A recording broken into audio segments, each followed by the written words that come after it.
What's good, my people?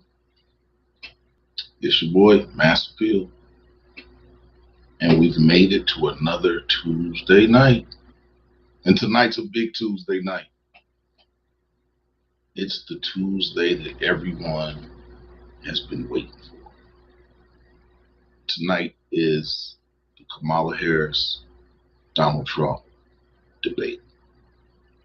And usually the candidates have about two or three debates when it's a presidential cycle. But there's a feeling going around that this may be the only time that they debate face to face. And I think that's a disservice to us as American people and as voters. So tonight is very important. Usually I go on at 9 o'clock, but being that the debate starts at 9 o'clock, I wanted to go on at 8 to start a discussion to see what people are looking for. Um, if your mind can be changed, if you already have made up your decision on who you're going to vote for, which I don't really know how you could do that unless you're just a straight Republican or straight Democrat. Because this election is important. I mean, all elections are important, presidential elections. But this is very important because there's some key issues that will have to be dealt with as we get closer to the election. So I got a list of things for us to talk about during this first hour. Um, I will be showing the C-SPAN version. I think they're doing a simulcast from ABC, but they're not using the ABC commentary. So basically, um, all the debates I always watching on C-SPAN. Basically, they do have people that are commentating, but they do not say anything during the debate. So while the debate is going on, the only people that you'll really hear on C-SPAN will be the moderators and Kamala and Donald. So I kind of like watching C-SPAN because it's nonpartisan. There are no slants, and basically you get everything in the raw. So that is the debate that I will be looking at. I'm pretty sure some of you all will be looking at the debate at home, but that is the one that will be playing as we react to it. Shouts out to everybody that's watching on Facebook. Shouts out to everybody that's watching on Twitch. And shouts out to everybody that's watching on Instagram. You already know how I do. I do the little 15 minutes updates on current events and things like that, and then you all are going to have to come over and join us for the conversation today. I got some new things that I've added to the show. I added a phone line. So tonight I will actually hope to have people calling in to the number that I have to give their opinions if they don't really feel like typing it out. Not big time yet, so basically I only have one line. So basically it's going to be, if you can get into the phone line, you can say your piece. I will say that YouTube does have a delay, but if I send something or I think someone is about to start cursing or disrespecting people, I will end the call. I want to have a forum for everyone to voice their opinions, but it's got to be civil. We're going to act civil. So this is Adult Conversations with Maas. But tonight the conversation is about the debate. So we're going to get back to the debate, but there is one current event that I really want to talk about today. And as people know, James Earl Jones passed away today, this morning. You have to have been just excommunicate yourself from movies, TV, or anything to not have seen a James Earl Jones movie. Um, I could name at least 20 movies of James Earl Jones um, that I have seen during my life. And he's one of the, it's, it's him and Denzel. It's him and Denzel who have basically set the bar for all, not just black thespians, but black actors and actresses, but for everyone. James Earl Jones, he has movies that came out before Denzel, but they are contemporaries. But yeah, send my condolences to James Earl Jones' family. Man, he's a titan when it comes to actors. Some of the roles that he's played, his voice, his charisma, just him as a man. Don't know him personally, but just from looking from the outside, just seems like a very knowledgeable person that would have enjoyed to have a conversation with him. So, R.I.P. James Earl Jones. Ooh, I must say this before we get into the politics.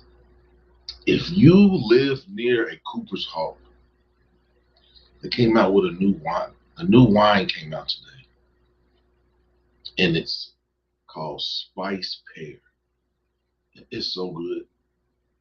You can drink it warm, or you can drink it cold. I'm drinking it cold right now. It's so good. So if you live near Cooper's Hawk, go check out Spice Pear. It's so good. But what are you all thinking? What are you all looking for tonight during debate? I can tell you all what I'm going to be looking for. But I want to hear what you all are looking for. Who do y'all think is going to win?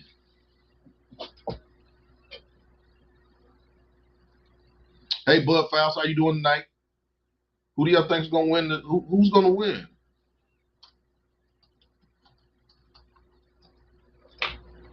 And I'm going to put this first poll up. I'm probably going to do one every hour just to ask some different questions. But who do y'all feel is going to win the debate tonight?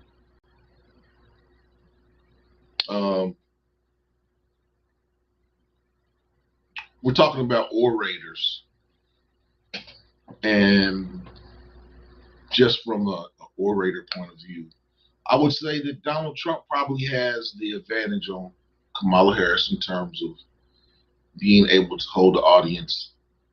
He has more experience that I have seen in terms of public speaking. I'm pretty sure that Kamala Harris has done a lot of public speaking, but I don't think that she's done a lot of public speaking on this level where the spotlight's going to be shined over her. So I would give the advantage of I will give the speech portion. Person I think is going to be the best orator. I will give that advantage to Donald Trump at this point. Dark Star, how you doing tonight, Dark Star? So yeah, who's going to win? What are you all looking for? Now I can tell you that there are three things that I'm really interested in seeing if the moderators are going to bring it up. And the number one topic is immigration. I really want to see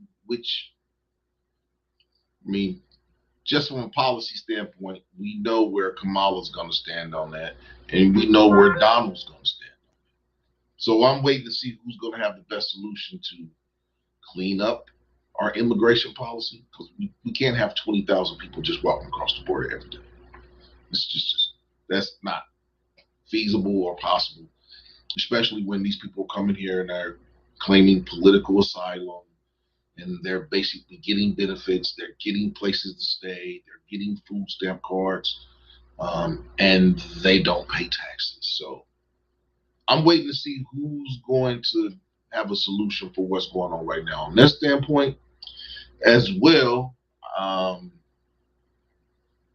want to know about the taxes. I want to know what tax plan each one of the candidates has, and where those taxes are going to be lowered, are they going to be raised, and basically, who are these taxes going to be raised on? Because right now, it's roughly 28% of your money goes to the federal government before you even touch it. And that's, to me, that's ridiculous. Like 25%, more than 25% of your check is gone before you even touch it. So I'm waiting to see who's gonna have a good tax plan. As well, I want to know what domestic policy and what foreign policy both of them are gonna have. So those are the three things. I'm policy, taxes, and immigration. Those are the things that I'm looking for. Look, I'm really going to be paying attention to those talking points and what they're going to say, on behalf of that. As well, I want to know what the candidates, from my point of view, as everyone, I want to know what the candidates are going to do for Black people.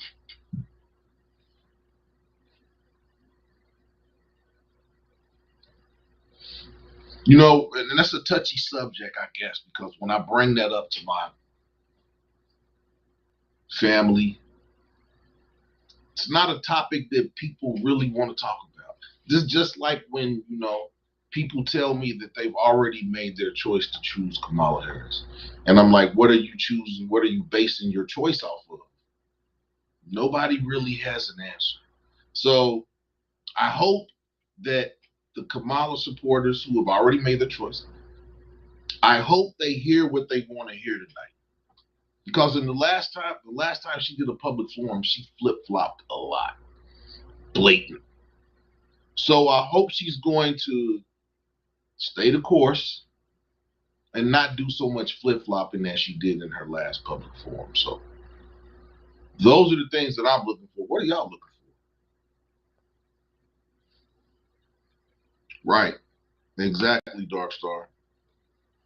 And the illegals send money home, which is most definitely not boosting our economy. It's not. And 20,000 people crossing the border a day, legally and illegally, is crazy. But I really want to know, what their stance is on that. As well, I hope that they speak about their platforms.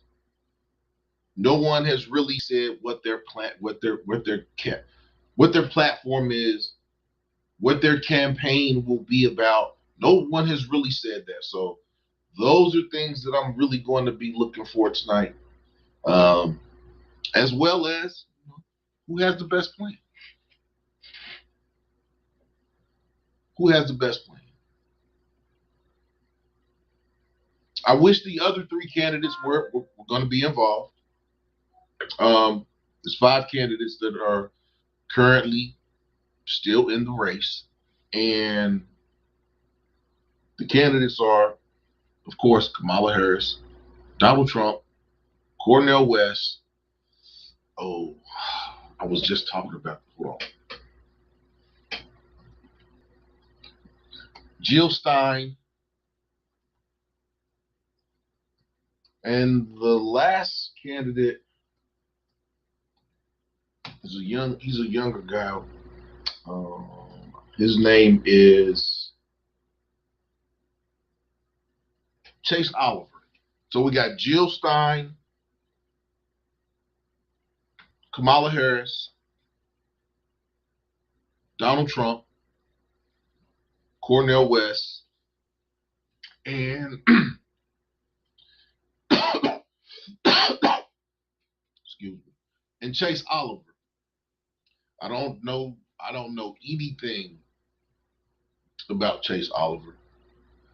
Seeing his name today, Chase Oliver, is the first time I've ever said his name. It's the first time I ever known for him to run for presidency. So I'm gonna have to do some research on him. But Jill Stein, Cornel West, two very, very charismatic people who have been fighting their causes for years. So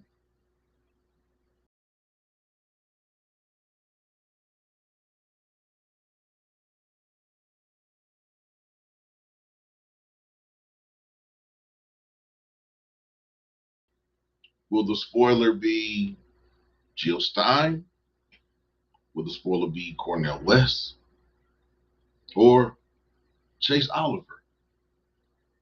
Never heard of him. I'm not sure what platform he's running on. I have to do some research on that while we're during the show. But to everyone that is watching on Twitch, Facebook, and Instagram, you got to come over and join the conversation. Come on over here so you can say what you got to say and join the conversation. Somebody say something you don't like, let them know in the comments. As long as it's done civilly, that's what this is about.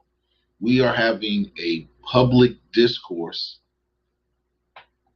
on who we feel the best candidate to lead the most powerful nation in the world for the next 4 years. There are people that are saying that Kamala Harris isn't prepared for the job. They say, what has she done as a VP? But as a VP, really, what do you do? You and the president are never in the same spaces. When the president isn't available, she has to be available to shake hands. If he can't do something, she has to stand in for him. And I think she's done that. So for all the people that are saying, what has she done as a vice president? I mean, vice presidents really don't do this. They have a job to do, but it's not something that's very in the public. I would say that the last VP that really worked was Dick Cheney. He was probably the most hands-on vice president that we've had in the last 10 elections.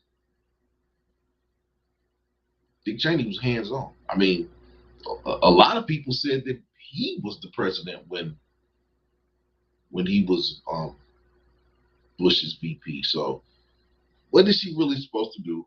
I don't really think that's a good argument to stand on for Trump supporters, but tonight we'll see. She has to talk about her platforms tonight. So they both have to answer questions. They have to basically look at people in the eye, look the whole country in the eye, and answer questions. So, like I said, Kamala cannot do a lot of flip-flopping as she did in her last. And I wrote this down. I said, will either candidate go low? If anybody's going to go low, it's going to be Donald Trump. And Donald Trump, he has to stick. I think that that's one of the things that Donald Trump has to stay away from is mudslinging. Can't really mudsling with a lady candidate how you would mudsling with a man. And that's just the honest truth. And, you know, people going to say, well, it's equality. It's equal. Yeah, but you don't handle a woman the way you handle a man.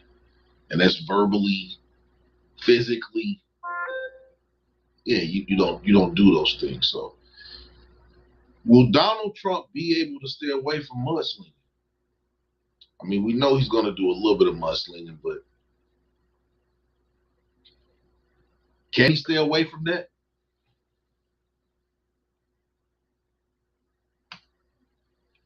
Darkstar said, I would have loved for Vivek to debate Kamala. Yeah.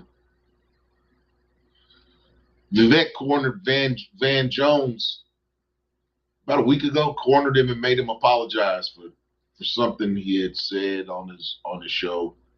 Vivek said he was getting death threats. And when they saw each other in public, yeah, he cornered him and made him apologize. If you haven't seen that, you might want to check that out. Vivek, when I looked at that video, I was like, I never really paid attention to Vivek, but yeah, the way he stood up to Van Jones, I had a different type of respect for him after I saw that video. I had a different type of respect for him. What's going on, Jude? How you doing tonight, brother? Just saying what's up from the DR, boy. I wish I was on the beach. I wish I was on the beach. It's coming. It's coming. How's everything going in the DR, brother? Darkstar said the VP position is a job where your political career goes to die. Right. Right. I mean, vice president they really don't do too much. They follow the lead. That's what they do. They follow the lead. But what are you all looking for? I've said what I'm looking for, the points that what are you all looking for? Is your mind already made up? Do you already know what candidate you're voting for? Other than being a straight Democrat or a straight Republican, I don't know anyone that really can say that they could fully support somebody right now, because we don't even know what. I mean, we kind of know, but until it comes out of their mouths, I mean, I'm not assuming anything. I'm not assuming anything. You know, and to the people that have, to the black men that have already made their minds up that they're going to vote for Trump, is it that you're a disenchanted Democratic voter, or is it policy? Because there are factors to being a black Trump voter that you can't overlook. You can't overlook. So my thing is, are you disenchanted with the Democratic Party so much that you're giving your vote to the Republicans, or is it Trump's policies that have changed your mind? Because that people aren't really talking about this a lot. And the reason they're not talking about it a lot is because how black men are looked at in America. They're not going to say that our vote is important this election, but the black male vote is very important this election. It's very important. And the reason it's very important is because there's lots of black men that are not going to vote for Kamala Harris. And that's a topic they don't really want to talk about, but they need to talk about it. Because there's a lot of disenchanted black male Democratic voters who are not voting for Kamala Harris. And that's going to be a dilemma for her. The black male vote for Kamala Harris is going to be a dilemma. How can she win the black male vote? How can Kamala Harris win the black male vote? Can y'all tell me? Yeah. Yeah. He did. He pulled up on him. But how will Kamala Harris win the black male vote? Can she win the black male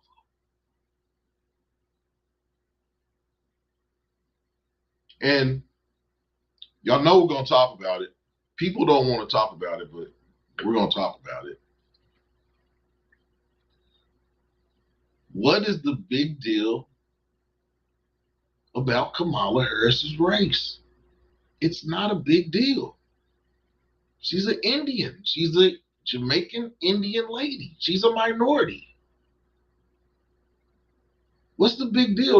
I don't understand what the big deal is. She's not a black lady. She's not. She's Indian and Jamaican. So all this talk about it's disrespectful to bring her race up, and what's disrespectful about it? What is disrespectful about saying that she's not a black lady? I don't think there's nothing disrespectful about it. But we live in this homogenized society where people can tell you whatever. And whether the facts back up what they say or not, you can't question it. Now, I don't care. It doesn't really matter. Her policies are what matters. But that's the Democratic Party's problem is. They try to use emotions and pull on people's heartstrings and think she's got a black lady kid. That's not going to work this time. You can say she's a black lady, but she's not a black lady. She's Indian and Jamaican, but she's not black. And I don't think there's nothing to argue about. There's nothing to get upset about. Because when you bring that up to Democratic people who are voting Democrat, they get highly upset. And my thing is what's wrong with this? There's nothing wrong with saying that. She's a minority, but she's not black. And there's nothing wrong with that. What's wrong is parading a person around and saying there's something that they're not to pull at your emotional heartstrings. Now that's what's bad. But to get mad, I mean, I don't think it's a big point, but to get mad when it gets brought up and the truth is said is beyond me. I don't understand it. I don't understand it. Okay. Dark Star said, I can tell you how Kamala could win over black men, but she would need a lot of chaps. Wow.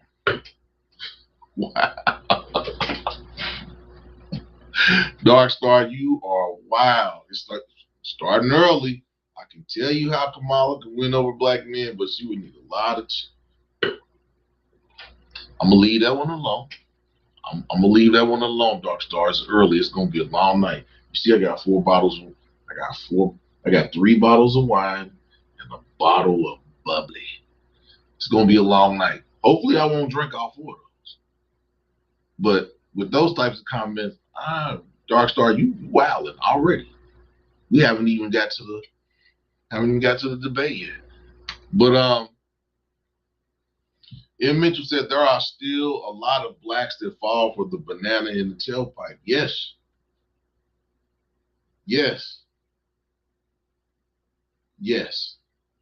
And that's my thing is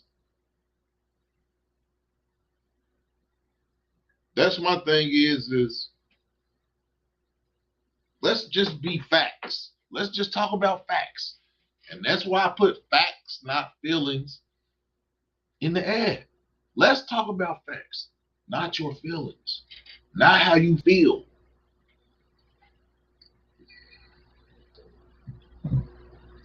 That's like me going in somewhere and writing and when I get to the boxes that ask me what my nationality is, I click Caucasian.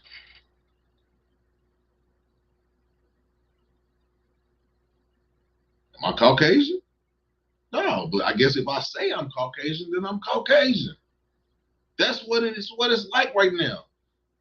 I'm Caucasian.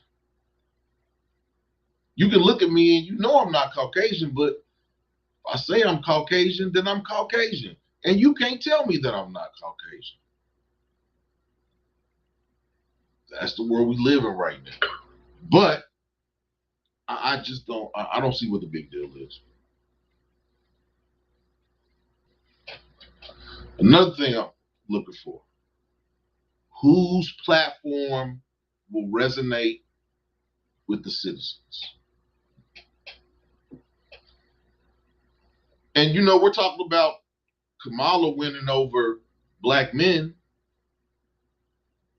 Can Donald Trump win over black people? There's a lot of people, there's a lot of disenchanted Democratic voters, and that's the Democratic Party's fault with their lackadaisical attitude towards black people. You have a lot of people that are leaving the Democratic Party. And you have some people who are on the fence. What does Donald Trump have to do to win the people that are on the fence? Can Donald Trump win black women? Can Donald Trump win black women voters going up against Kamala?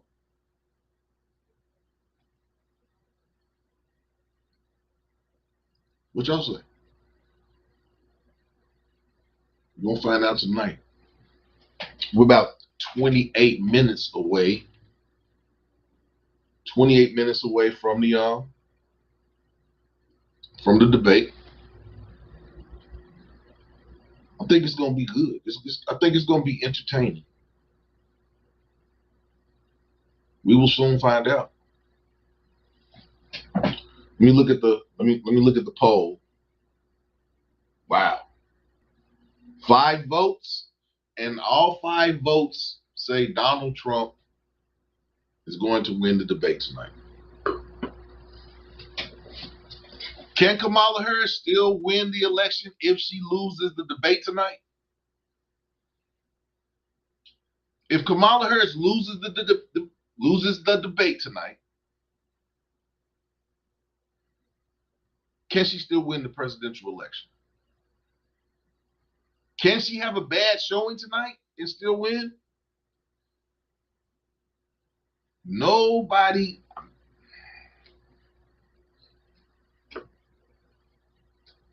The votes say it. Not one person has said that Kamala's going to win tonight. And I know there's some Kamala supporters watching. I know there are. Where y'all at?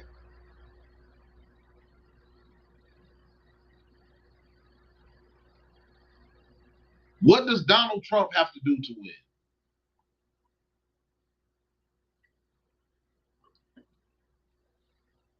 Do you all believe that it's really as close as they say? Because you know they say that it's basically neck and neck. It's tied.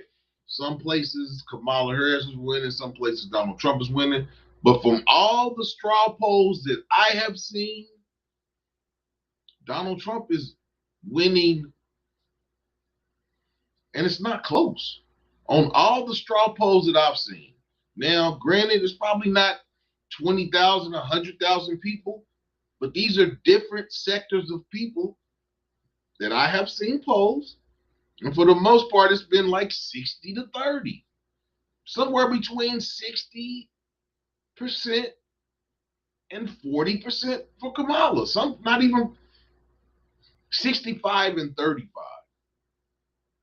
So these polls that the news agencies are putting out, I don't know who they're talking to. Because these are people that are on YouTube. These are YouTube polls that I'm seeing. These are real people that, yeah.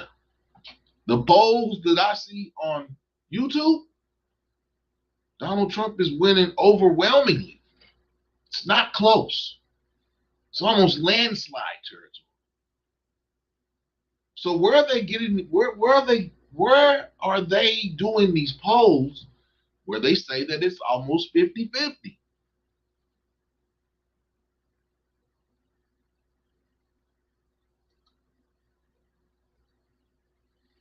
Yep. 6 votes for Trump. Trump wins tonight.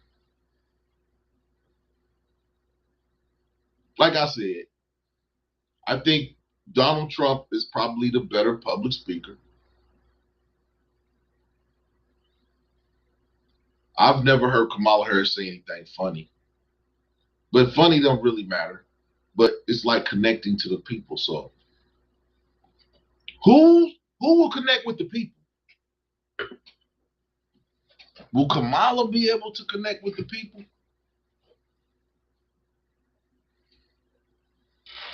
Darkstar said Trump needs to stay calm, no personal attacks, but attack the administration on its failures. Good point. And that's what I said too, Darkstar. Trump has to have some self-control. Trump has to have some self-control and not start mudslinging. He has to control himself. He has to. And I don't know if he can control himself to not throw personal attacks. I don't know if he can. I don't know if he can. M. Mitchell said black people vote for Kamala, the cosplaying black person. Every 4 years is like going to buy a Mercedes and they bring out a 73 Ford Pinto. Hey.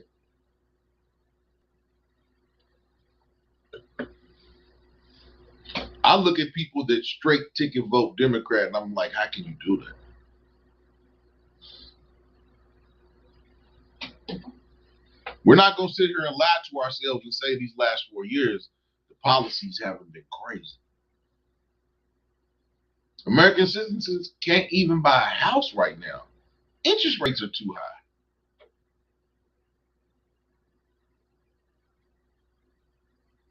Interest rates are too high. No one can afford to.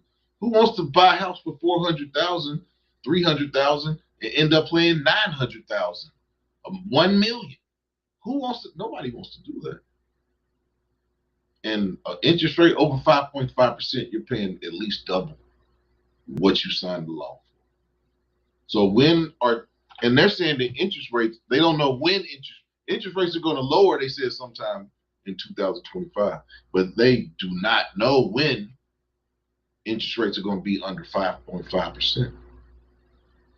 So if they lower the interest rates, I mean, if they're not lowering them below 5%, then what difference is it going to make? And this they're going to give you $25,000 as a first-time home buyer, and that's only if no one in your generation, if your mom and dad had a house, you can't get the $25,000 under this new $25,000 first-time home buyer tax break or whatever it is. Yeah, if your parents or grandparents owned a house, you can't even get that $25,000.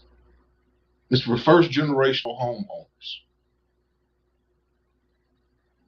What is $25,000 going to do on an average house price that's $400,000? So I mean, there's things that I want to see discussed. Who is going to bring interest rates under 5%?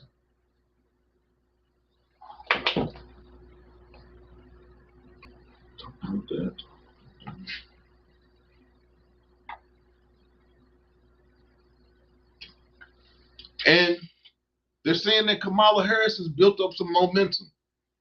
Can she keep that momentum tonight? Can she?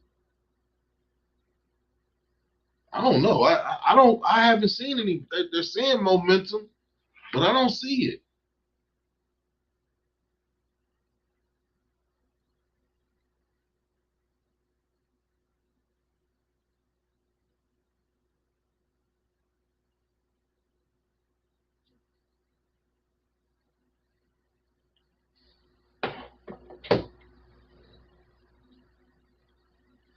I just want the best candidate that is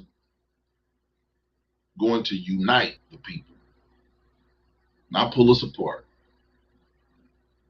And with all the good stuff that Donald Trump does, and he did some good stuff, he's very divisive. And he makes it hard for you to like him. Can people get past that?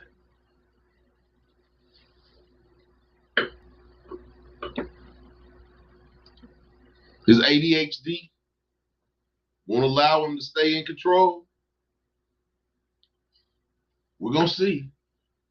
We're going to see. Coming up on 18 minutes left till the debate starts. Hit the like button. Share this video out. Subscribe to the channel. Support your boy. I'm on the road to 2,000 subscribers. 2,000 subscribers in less than 2 years. I can't do nothing but appreciate you all. So, yeah, but I do need more subscribers. I do need that. But it's going to be good.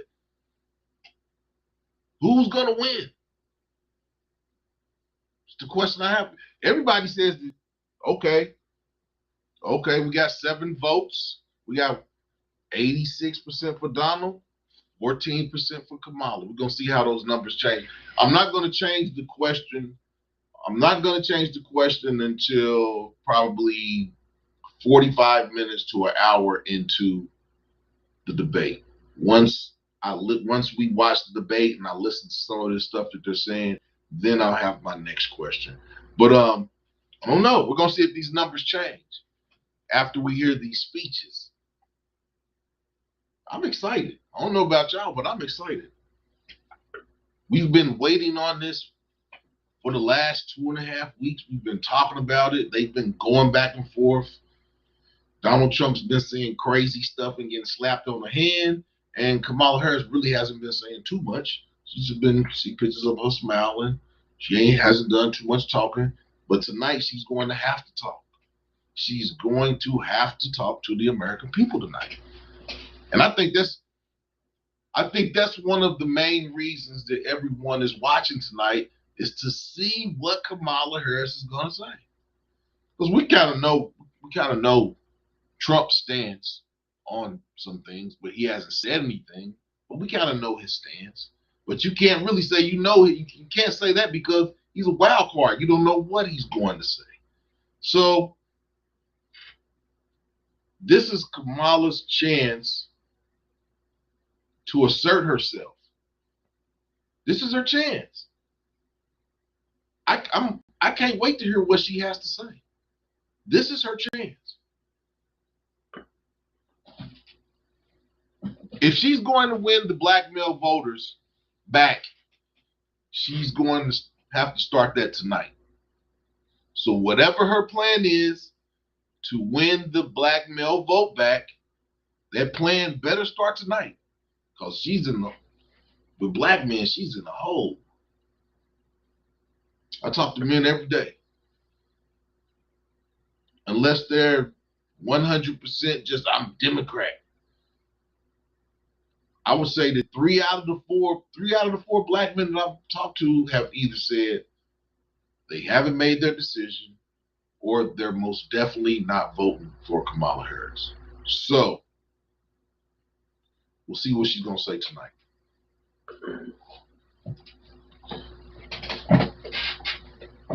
She's fighting an uphill battle when it comes to black male vote. She's fighting an uphill battle. And that's due to her policies.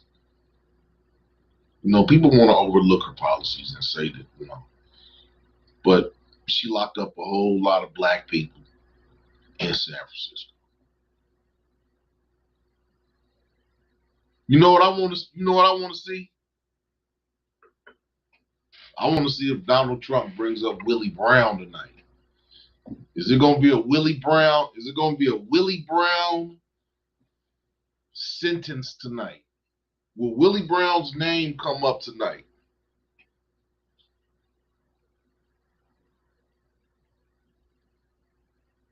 I think Willie Brown's name is going to come up tonight.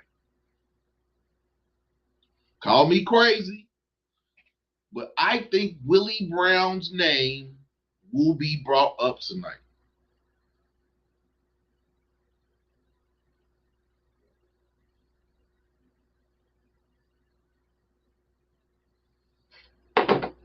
I think Willie Brown's name will be brought up tonight in a roundabout way. And where that roundabout way is going to be, family values.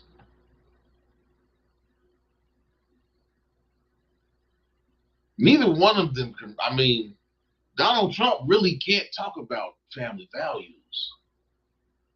So they said his wife, there are reports that Melania is supporting Kamala. How crazy would that be? Donald Trump's wife votes for Kamala. How crazy would that be? Let's talk about that. Do we think that that's real? Do we really think that Melania is supporting Kamala? I mean, it's plausible. Dark Star said Trump is a Gemini. He can't help himself but to mudsling, even if it's just in his mind. And that's why I say he has to show some type of self-control. He can't go off the rails. He can't go off the rails. And Mitchell said Kamala will win the black vote tonight if sexy. Wow. If Sexy Red is part of y'all crazy. She should have never brought Meg Thee Stallion on that stage. She should have never did. I don't care if Meg Thee Stallion did have on a little business suit. It was tight. I couldn't vote for Dope 45 because he's, I mean,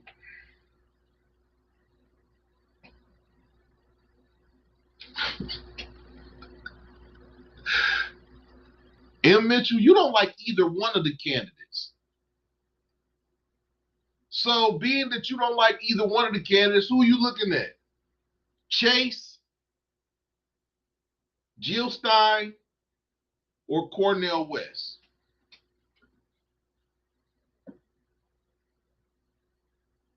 Because you've already said you. So if you're not looking at either one of those candidates, which third-party candidate are you looking at? Are you looking at Jill Stein, or are you looking at Cornel West? Because I know you're not looking at this new young guy. I've never heard of him. Nobody. Okay, we got 8 votes now. It's 88% Donald, 12% Kamala. I think that's one lone vote that we have for Kamala Harris winning the debate tonight. And that's what I'm saying. You see these polls that they put out where they say that this race is neck and neck, and that it's 48 to 47%, 2-3 plus 2-3 plus error minus plus or minus error 2 to 3%. I don't believe it. I don't believe it. I think Kamala Harris is in an uphill battle. She has to win tonight. She can't tie. She can't lose. She has to win the debate tonight. And with black men, she's going to have to do it with policy. And I don't know if she has it in her. I don't know if she has it in her.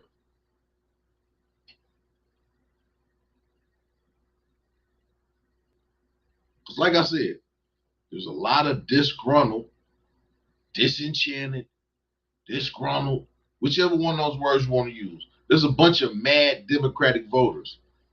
And I'm talking about black men. It's not just black men. There's a lot of people in the Democratic Party that are angry at the Democratic Party. What is Kamala Harris going to do to change that? Can she? Can she?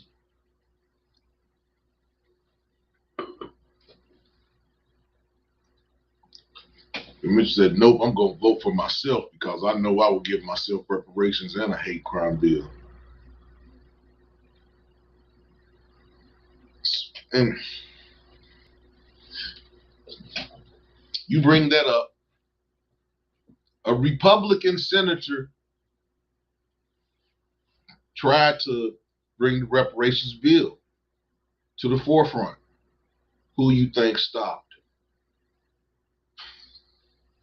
I'll let y'all take a guess. I'll look it up, do the research. I'll let you guess who stopped him.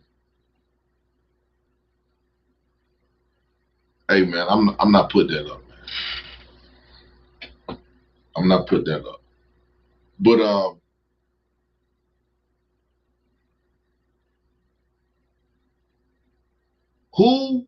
which candidate will have concessions for black people? Everybody now, all the people that are in here that aren't black, I'm not trying to be funny, but everybody gets concessions. White people get the most concessions.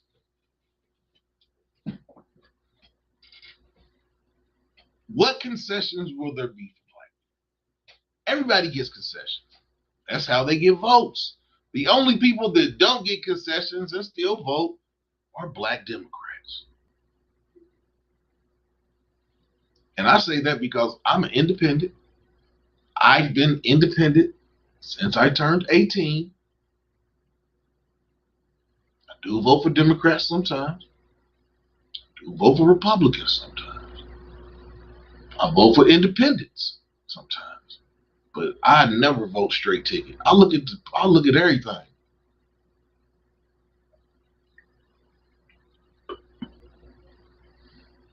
I don't know who I'm voting for in this election.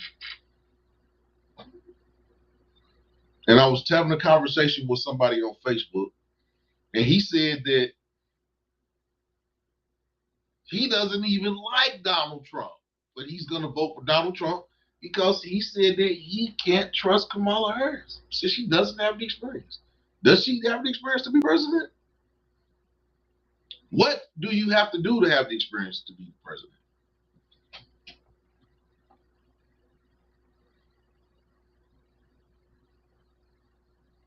A lot of people are saying that they're voting for Trump, not because they like Trump, because they don't like Kamala. And that's a problem. It's a problem for the Democrats. Because the difference between the Democrats and the Republican is a Republican can tell you why they don't like Kamala Harris. Just like a Democrat can tell you why they don't like Donald Trump.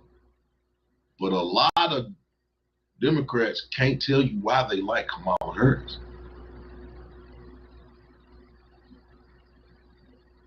They can't. But we're coming up on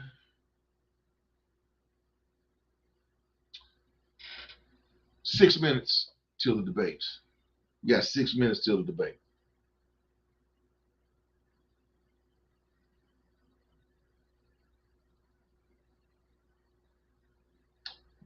I don't know.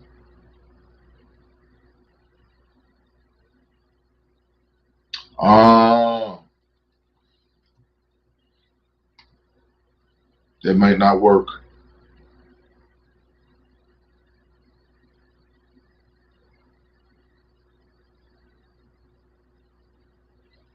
Yes. Debate starts in 4 minutes and 59 seconds. I'm getting ready to find. I'm getting ready to find the stream.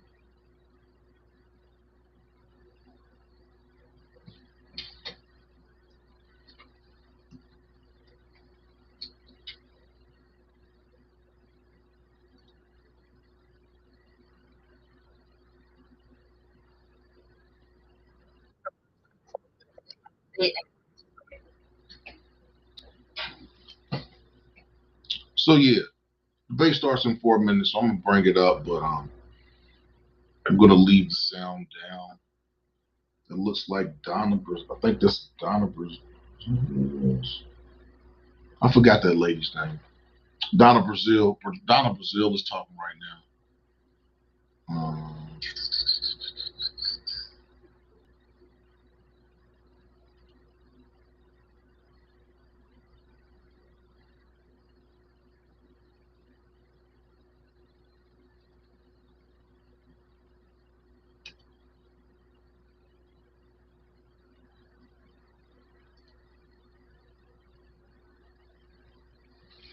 Once the debate starts, I'll cut it on.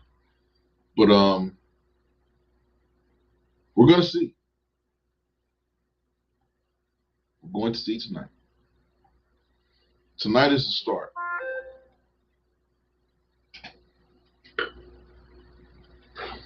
And if Kamala Harris doesn't show like she's supposed to, it could be the end.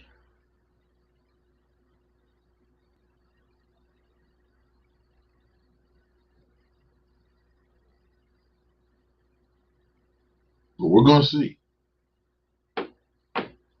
We're going to see. And I will say that when they go to breaks, and that's why really I like C-SPAN, but they're not showing it on cspan.com. They're showing it on C-SPAN 2 tonight. They don't really, they just stop the screen. So it's not buffering or anything. It's just they're on a commercial break until they come back. But who's gonna win? Let's take a look at the votes again. Okay, we got 9 votes. It's 8 votes to Donald Trump. 1 vote for Kamala in terms of who's going to win the debate tonight. We're going to see. It's going to be good. Oh, okay.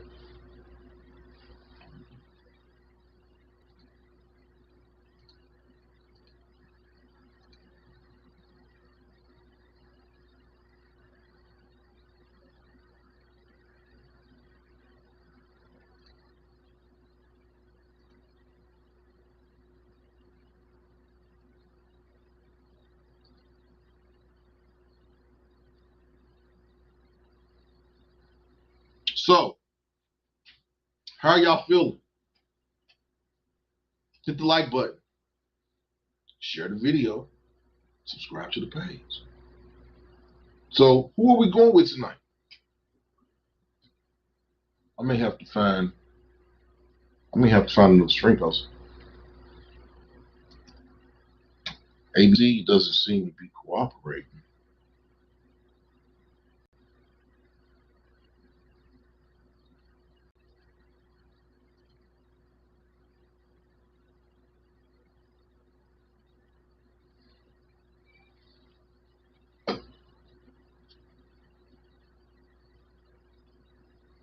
Okay.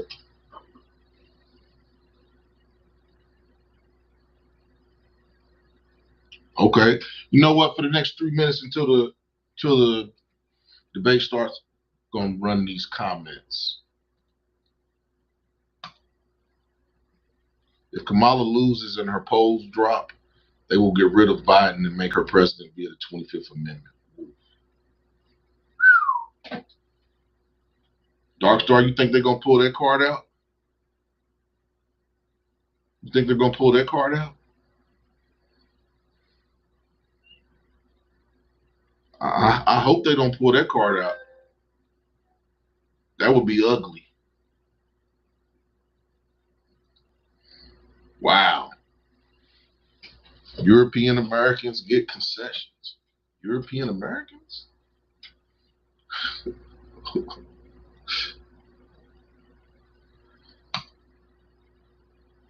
Trump didn't have experience the first time, so that's a dumb argument. You're right, yeah.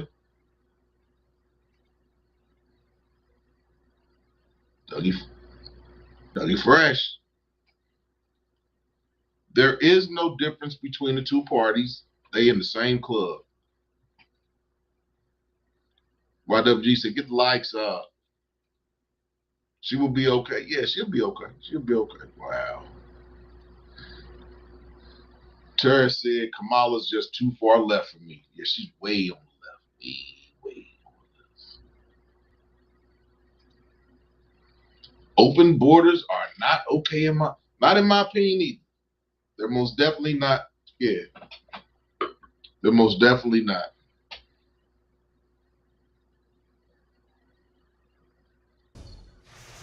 Tonight, the high-stakes showdown here in Philadelphia between Vice President Kamala Harris and former President Donald Trump. Their first face.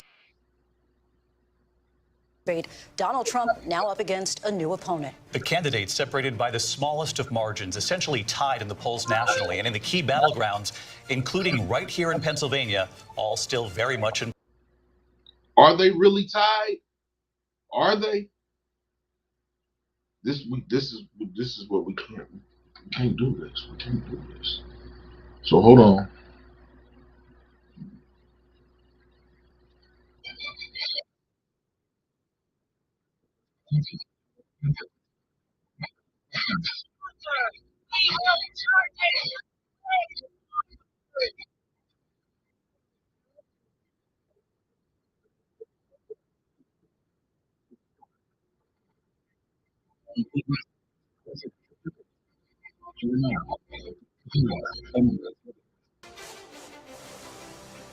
Good evening, I'm David Muir, and thank you for joining us for tonight's ABC News presidential debate. We want to welcome viewers watching on ABC. What points are we looking for, y'all? What points are we looking for? I'm gonna have to find another screen.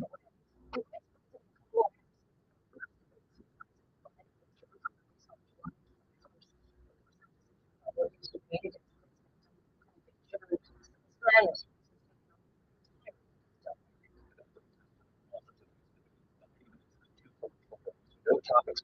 90 minutes with 2 commercial breaks.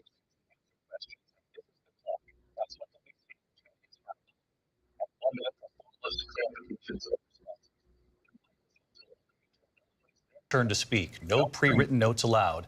There is no audience here tonight in this hall at the National Constitution Center. This is an intimate. There should be an audience. I don't like that. Thank you, Pontoon Jody. Hey, if y'all ain't been to check out Pontoon Jody's page, go check out Pontoon Jody's page. She's a lady fisherman. This ain't cooperating with me tonight. So I know you all are watching at home. I'm gonna try to fix this. But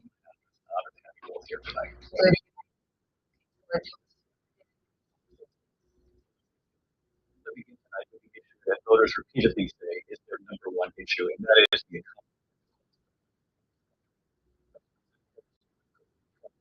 economy.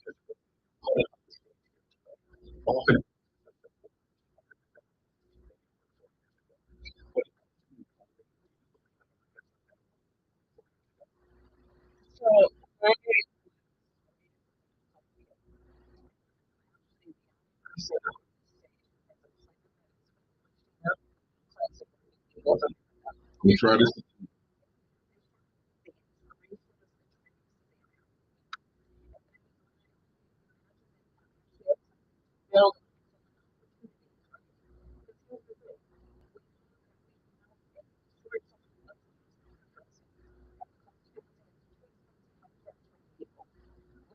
Young families need support to raise their children, and I intend on extending a tax cut for those families of $6,000. Passion, one of them, is small businesses. My mother raised my sister and me, but there was a woman who helped raise us. We call her our second mother. She was a small business owner. I love our small businesses.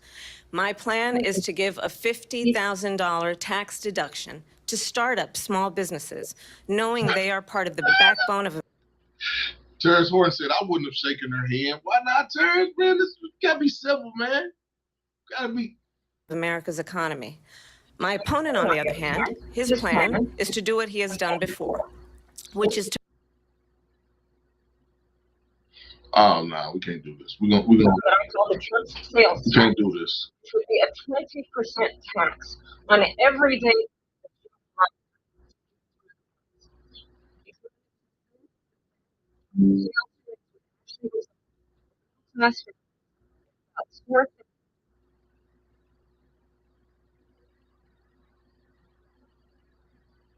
I'm not sure what's going on with. I guess there's so many people that's watching this online tonight.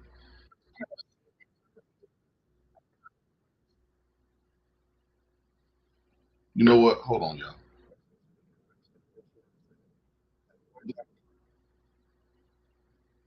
Hold on, y'all.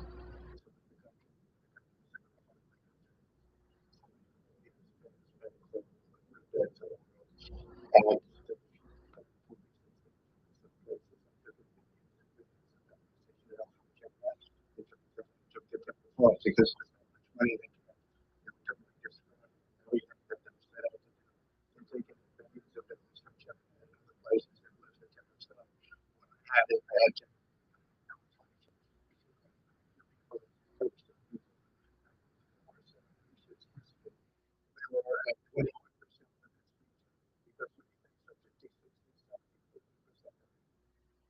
Mm.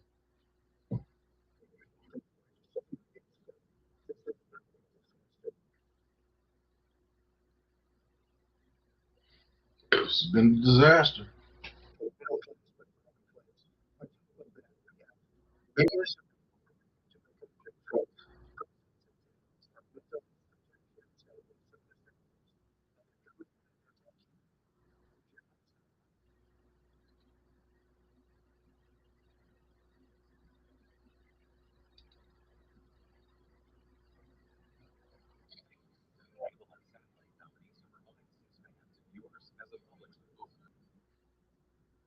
epidemic in a century. Donald Trump left us first attack what we have done is clean up the mess and what we intend to do We know are the aspirations and the hopes of the American people. But I'm going to is tell you all in this debate tonight, tonight you're going to hear from the same old tired playbook, a bunch of I lies, grievances, and name calling. What you're going to want to hear hear tonight tonight is a detailed and dangerous dangerous plan plan called Project 2025 that the former president intends we're on going implementing if he were elected again. I believe very strongly that the American people want a president who understands the importance of bringing us together, knowing we have so much more in common than what separates us. And I pledge to you to be a president for all Americans. President Trump will give you a minute here to respond. Number one, I have nothing to do, as you know, and as she knows better than anyone, I have nothing to do with Project 2025. That's out there.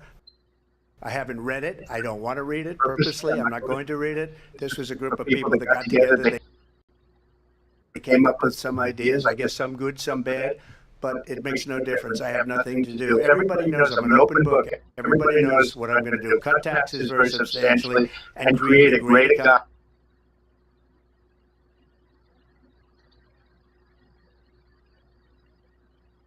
Ooh-wee. I will say this. Donald Trump is coming out swinging. Swinging. economy like I did before. We had the greatest economy. We got hit with a pandemic. I'm not sure why it doesn't want to cooperate with. Since 1917. I know you all are watching at home, so we'll watch together until I figure this out. We handed them over.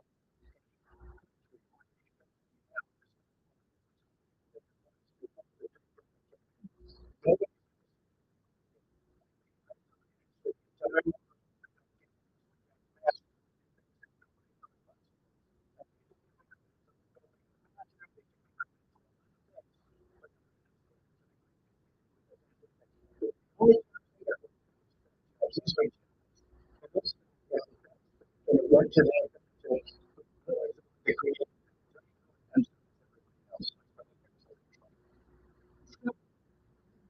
I'm not sure that's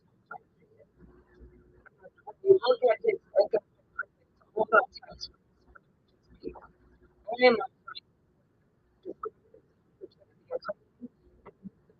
in our countries, the world, recruit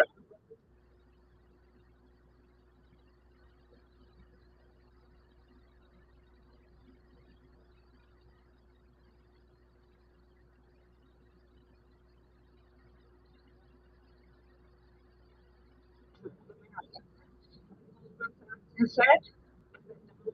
Plan. In school, man.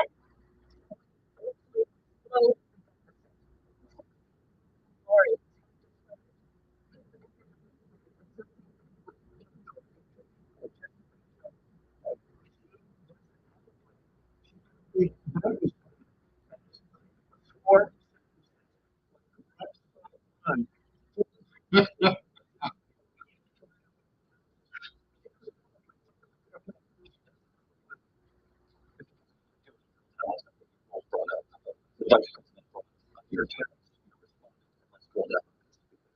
Your plan is what she calls essentially national sales tax. Your proposal calls for tariffs, as you point out here, on foreign imports across the board. You recently said that you might double your plan, imposing tariffs up to 20% of goods coming into this country. As you know, many economists say that with tariffs at that level, costs are then passed on to the consumer. Vice President Harris has argued it'll mean higher prices on gas, food, clothing, medication, arguing it costs the typical family nearly $4,000 a year. Do you believe Americans can afford?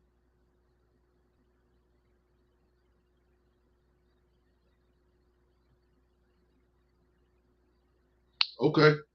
We're going to talk about the topics that I'm. We're not going to have higher prices. What's going to have, and who's going to have higher prices is China and all of the countries that have been ripping us off for years. I was the only president ever. China was paying us hundreds of billions. Now, they should have got really the tariffs, but those tariffs have been 3.5 years now. We have billions of hundreds of billions of dollars. We had no inflation. With no inflation. They had the highest inflation perhaps in the history of our country because I've never seen the worst president. People can't go out to anything else.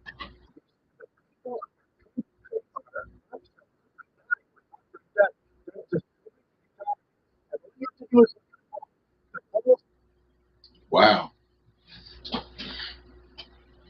I mean, the economy is messy right now. The economy is messy right now. I mean, I don't know what to say other than to say it's messy. But the internet connection is terrible as well. I don't know. I'm about to put.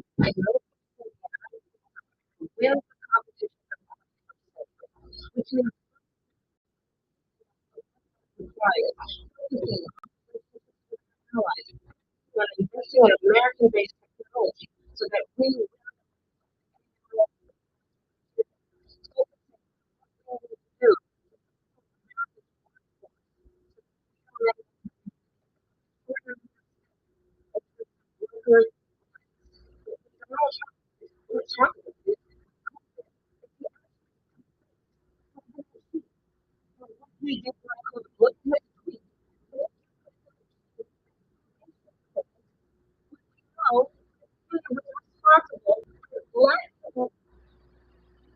less transparent.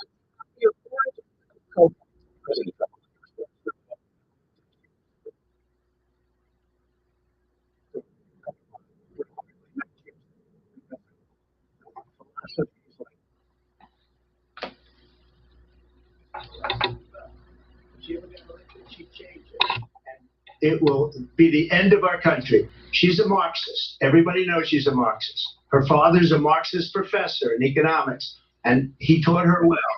But when you look at what she's done to our country, and when you look at these millions and millions of people that are pouring into our country monthly, where it's, I believe, 21 million people, not the 15 that people say, and I think it's a lot higher than the 21.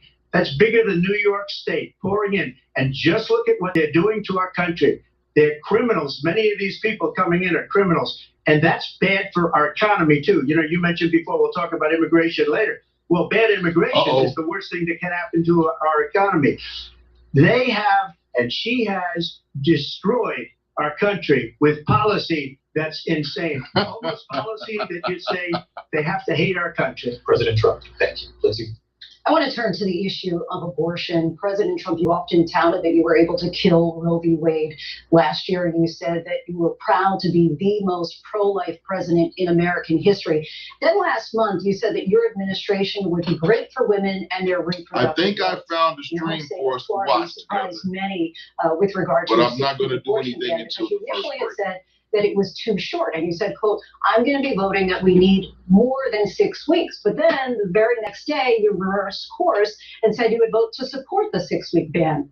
Vice President Harris says that women shouldn't trust you on the issue of abortion because you've changed your position so many times. Therefore, why should they trust you? So the reason I'm doing that vote is because the plan is, as you know, the vote is they have in the 9th month. They even have, and you can look at the governor of West Virginia, the previous governor of West Virginia, not the current governor, who's doing an excellent job, but the governor before, he said the baby will be born and we will decide what to do with the baby. In other words, we'll execute the baby. And that's why I did that, because that predominates, because they're radical. The Democrats are radical in that. And her vice presidential pick, which I think was a horrible pick, by the way, for our country, because he is really out of it. But her vice presidential pick says abortion in the 9th month is absolutely fine. He also says execution after birth. It's execution, no longer abortion, because the baby is born, is okay. And that's not okay with me, hence the vote. But what I did is something for 52 years. They've been trying to get Roe v. Wade into the states. And through the genius and heart and strength of 6 Supreme Court justices, we were able to do that. Now, I believe in the exceptions for rape, incest, and life of the mother. I believe strongly in it. Ronald Reagan did also. 85% of Republicans Look did. at the look on Kamala Harris's face. But we were She's able to looking get at it, Trump. and now states are voting on it. And for the first time, Oh, my. you're going to see, look, this is an issue that's torn our country apart for 52 years. Every legal scholar, every Democrat, every Republican, liberal, conservative, they all wanted this issue to be brought back to the states where the people could vote. And that's what happened. Now, Ohio, the vote was somewhat liberal. Kansas, the vote was somewhat liberal, much more liberal than people would have thought. But each individual state is voting. It's the vote of the people now. It's not tied up in the federal government. I did a great service in doing it. It took courage to do it. And the Supreme Court had great courage in doing it. And I give tremendous credit to those 6 justices. There is no state in this country where it is legal to kill a baby after it's born. Madam Vice President, I want to get your response to President Trump. Well, as I said, you're going to hear the lies, and that's not actually a surprising fact. Let's understand how we got here. Donald Trump hand-selected 3 members of the United States Supreme Court with the intention that they would undo the protections of Roe v. Wade. And they did exactly as he intended. And now in over 20 states, there are Trump abortion bans. Hey, Jeanette, how you doing tonight? Criminal for a doctor or nurse to provide health care. In one state, it provides prison for life. Trump abortion bans that make no exception even for rape and incest, which understand what that means. A survivor of a crime of violation to their body does not have the right to make a decision about what happens to their body next. That is immoral. And one does not have to abandon their faith or deeply held beliefs to agree. The government, and Donald Trump certainly should.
It's a lie.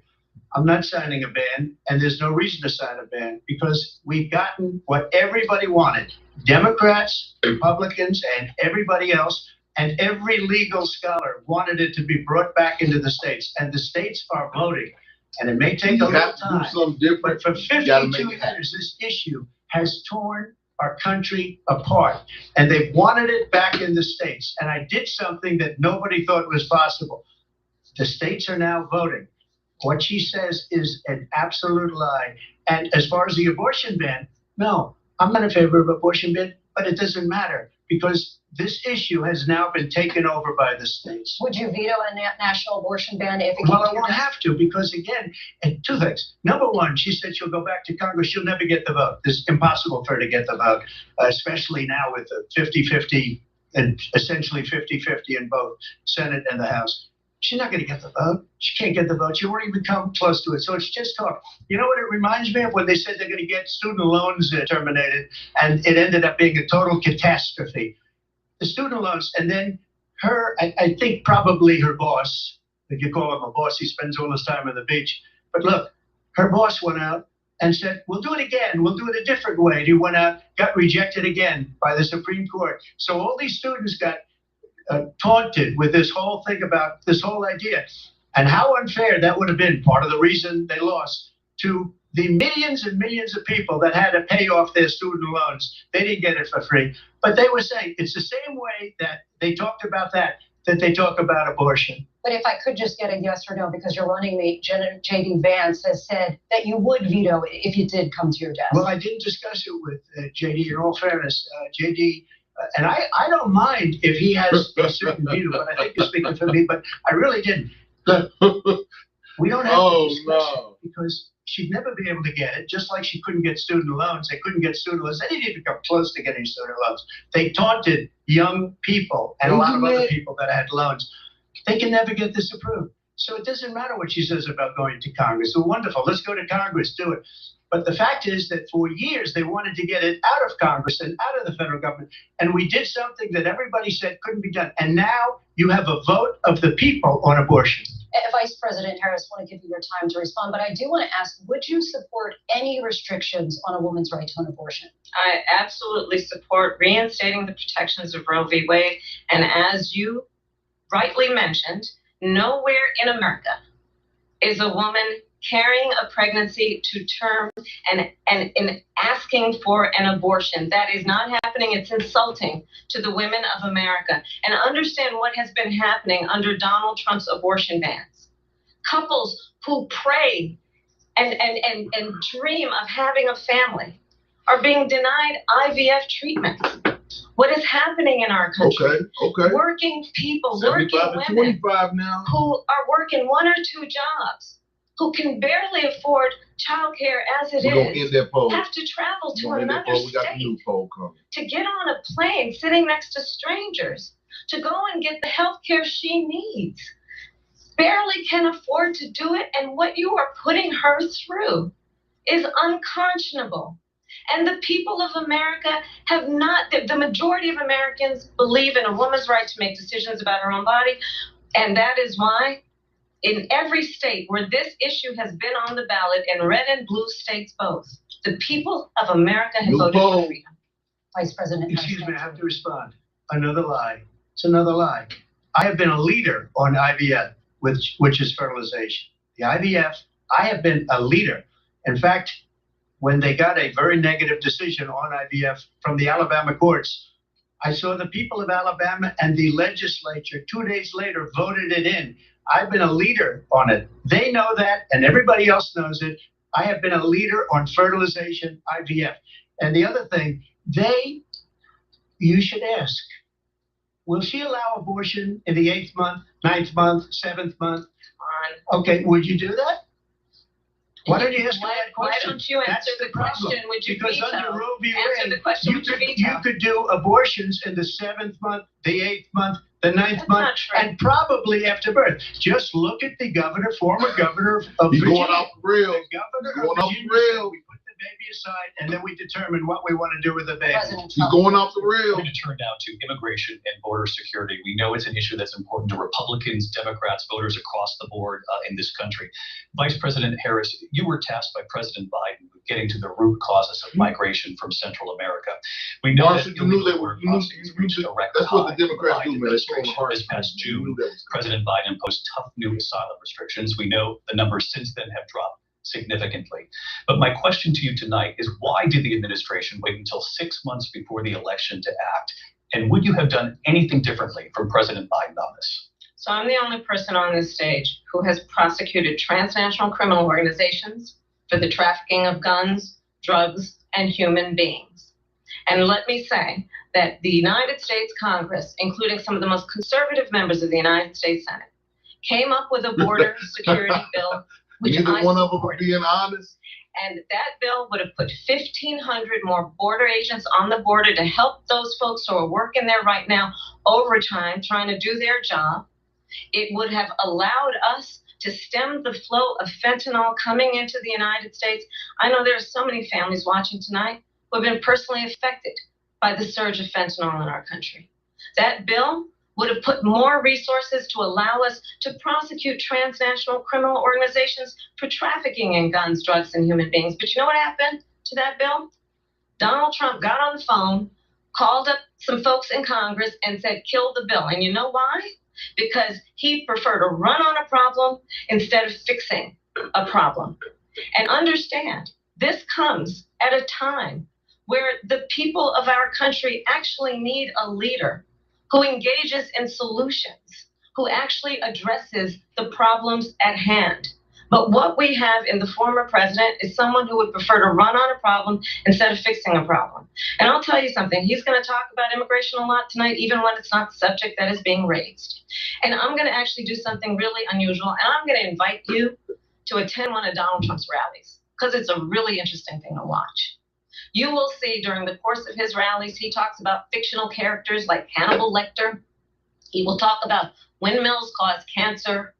And what you will also notice is that people start leaving his rallies early out of exhaustion and boredom. And I will tell you, the one thing you will not hear him talk about is you. You will not hear him talk about your needs, your dreams, and your desires. And I'll tell you, I believe you deserve a president who actually puts you first, and I pledge to you that I will. Vice President Harris, thank you. President Trump, on y'all? that point, I want to get your response. I'd like to respond. Let me just ask, though, why did you try to kill that bill, and successfully so? That would have put thousands of additional agents and officers on the board. First, let me respond as to the rallies. She said people start leaving. People don't go to her rallies. There's no reason to go. And the people that do go, she's bussing them in and paying them to be there, and then showing them in a different light. So she can't talk about that. People don't leave my rallies. We have the biggest rallies, the most incredible rallies in the history of politics. That's because people want to take their country back. Our country is being lost. We're a failing nation. And it happened 3.5 years ago. And what's going on here, you're going to end up in World War III, just to go into another subject. What they have done to our country by allowing these millions and millions of people to come into our country, and look at what's happening to the towns all over the United States. And a lot of towns don't want to talk, not just Aurora or Springfield. A lot of towns don't want to talk about it because they're so embarrassed by it. In Springfield, they're eating the dogs, the people that came in. They're eating the cats. They're eating the pets of the people that live there. And this is what's happening in our country. And it's a shame. As far as rallies are concerned, as far as the reason they go is they like what I say. They want to bring our country back. They want to make America great again. It's a very simple phrase, make America great again. She's destroying this country. And if she becomes president, this country doesn't have a chance of success. Not only success, we'll end up being Venezuela on steroids. I just want to clarify here. You were in Springfield. Venezuela on steroids? You did reach out to the city manager there. He told us there have been no credible reports of specific claims of pets being harmed, injured, or abused by individuals within the immigrant community. Well, I've seen people on television. Let me just say here, this is He the going people full. on television. My dog My was man sick. said eating pets, man. Food. He's going full Maybe Trump. he said that, and maybe that's a good thing to say for a city manager. I'm not taking this from But the television. people I'm on taking it from television the say city the manager. dog was eaten by the people that went there. Again, the Springfield city manager says there's no evidence of that.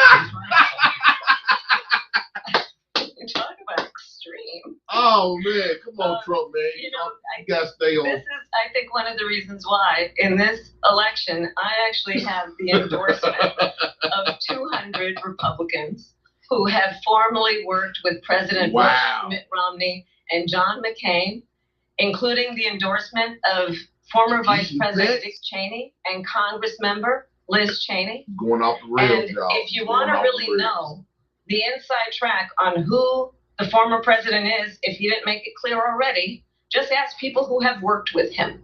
His former chief of staff, a 4-star general, has said he has contempt for the Constitution of the United States. His former national security advisor has said he is dangerous and unfit. His former Secretary of Defense has said the nation, the republic, would never survive another Trump term. And when we listen to this kind of rhetoric, when the issues that affect the American people are not being addressed, I think the choice is clear in this election. President Trump, I'll give you a quick minute to respond. Yeah.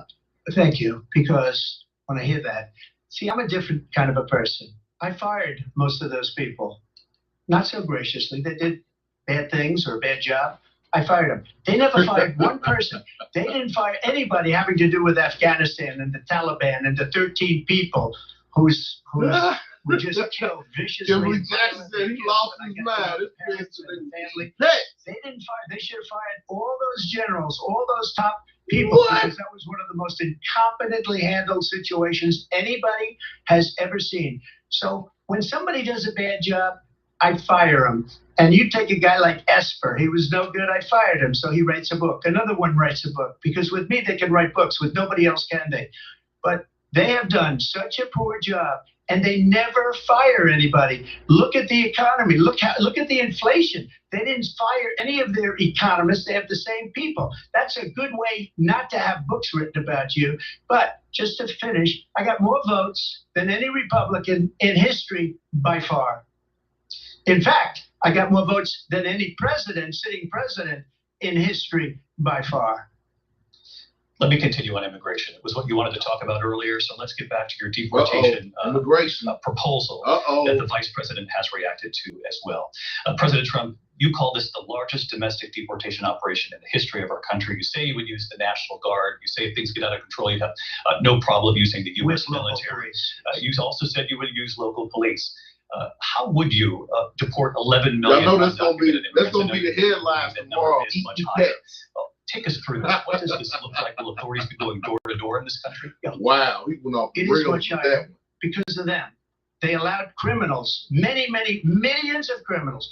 They allowed terrorists. They allowed common street criminals. They allowed people to come in, drug dealers, to come into our country. And they're now in the United States and told by their countries like Venezuela, don't ever come back or we're going to kill you. Do you know that crime in Venezuela and crime in countries all over the world is way down?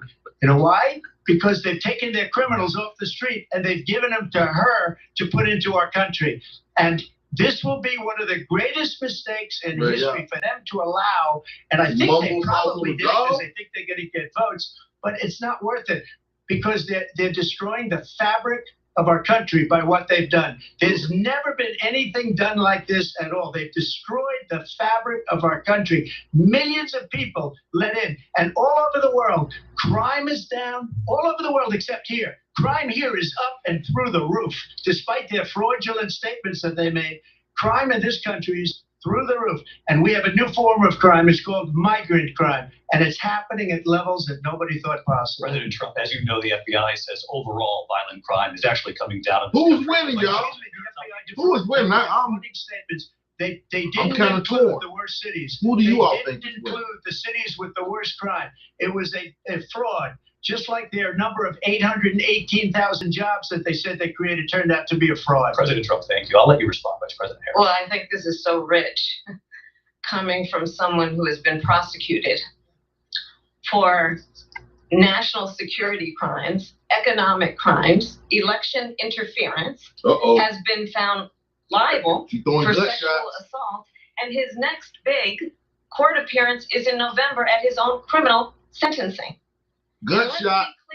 Good shot. Each person stands on the issue of what is important about respect for the rule of law and respect for law enforcement. The former vice president called for defunding federal law enforcement, 45,000 agents, get this, on the day after he was arraigned on 34 felony counts. Facts not So feelings. let's Facts talk not about feelings. what is important in this race. It is important She's hitting that them we with move facts. forward, She's that hitting we them with turn the facts. page on this same old tired rhetoric and address the needs of the American people, address what we need to do about the housing shortage, which I have a This is a plan for. highlight point Address right here. what we must do to This is our support our highlight small point. businesses.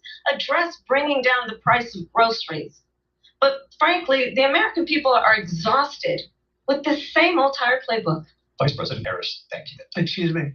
Every one of those cases was Ooh-wee. started She by won that them section against right their there. political opponent. She tore him And up I'm right winning there. most of them, and I will win the rest on appeal.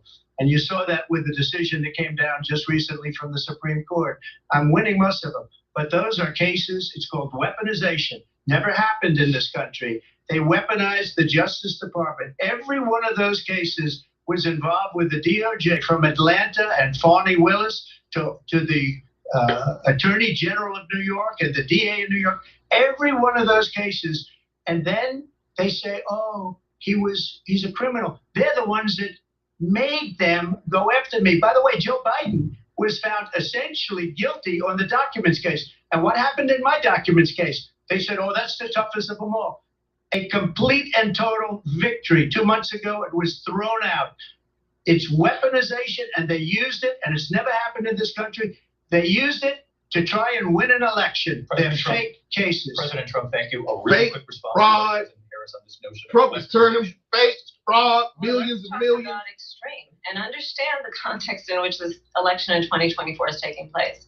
The United States Supreme Court recently ruled that the former president would essentially be immune from any misconduct if he were to enter the White House again. Understand, this is someone who has openly said he would terminate, I'm quoting, terminate the Constitution of the United States, that he would weaponize the Department of Justice against his political enemies.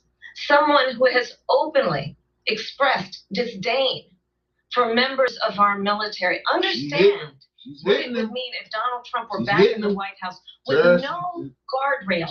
Because certainly we know now the court won't stop him. We know J.D. Vance is not going to stop him. It's up to the American people Vice to President stop Harris, him. thank you. Lindsay? Vice President Harris, in your last run for president. This is the one that weaponized, not me. She weaponized. I probably took a bullet. He said, hold on. He just jumped in like, hold on. I got what they say about me. They talk about democracy. I'm a threat to democracy. They're the threat to democracy with a fake Russia investigation We do have a lot to that get. went nowhere. We have a lot to get to. Lindsay? Vice President Harris, in your last run for president, you said you wanted to ban fracking. Now you don't. You wanted mandatory government buyback programs for assault weapons. Now your campaign says you don't. You supported decriminalizing border crossings. Now you're taking a harder line. I know you say that your values have not changed. So then why have so many of your policy positions changed? So my values have not changed, and I'm going to discuss every one of it, at least every point that you've made. But in particular, let's talk about fracking because we're here in Pennsylvania. I made that very clear in 2020. I will not ban fracking. I have not banned fracking as Vice President of the United States. And in fact, I was the tie-breaking vote on the Inflation Reduction Act, which opened new leases for fracking. My position is that we have got to invest in diverse sources of energy so we reduce our reliance on foreign oil. We have had the largest increase in domestic oil production in history because of an approach that recognizes that we cannot over-rely on foreign oil. As it relates to my values, let me tell you, I grew up a middle-class kid raised by a hardworking mother who worked and saved and was able to buy our first home when I was a teenager. The values I bring to the importance of home ownership, knowing not everybody got handed $400 million on a silver platter and then filed bankruptcy 6 times, is a value that I bring to my work to say we are going to work with the private sector and home builders. You about to bring up Willie. She got 3 million homes, increase by 3 million homes by the end of my first term. My work that is related to having a friend when I was in high school who was sexually assaulted by her stepfather. We got M. Mitchell and my focus and we got Terrence on Horton. protecting women and children from violent crime is based on a value that is deeply grounded in the importance of standing up for those who are most vulnerable. My work that is about protecting Social Security and Medicare is based on long-standing work that I have done, protecting seniors from scams. My values have not changed. And what is important is that there is a president who actually brings values and a perspective that is about lifting people up and not beating people down and name calling. The true measure of the leader is the leader who actually understands the strength is not in beating people down, it's in lifting people up. I intend to be that president. President Trump, your Well, first of all, I wasn't given $400 million. I wish I was. My father was a Brooklyn builder, Brooklyn, Queens, and a great father, and I learned a lot from him. But I was given a fraction of that, a tiny fraction, and I built it into many, many billions of dollars, many, many billions. And when people see it, they are even surprised. So we don't have to talk about that. Fracking, she's been against it for 12 years. Defund the police, she's been against that forever. She gave all that stuff up very wrongly, very horribly, and everybody's laughing at it, okay? They're all laughing at it. She gave up at least 12 and probably 14 or 15 different policies. Like, she was big on defund the police. In Minnesota, she went out, wait a minute, I'm talking now, if you don't mind, please. Does that sound familiar? She went out.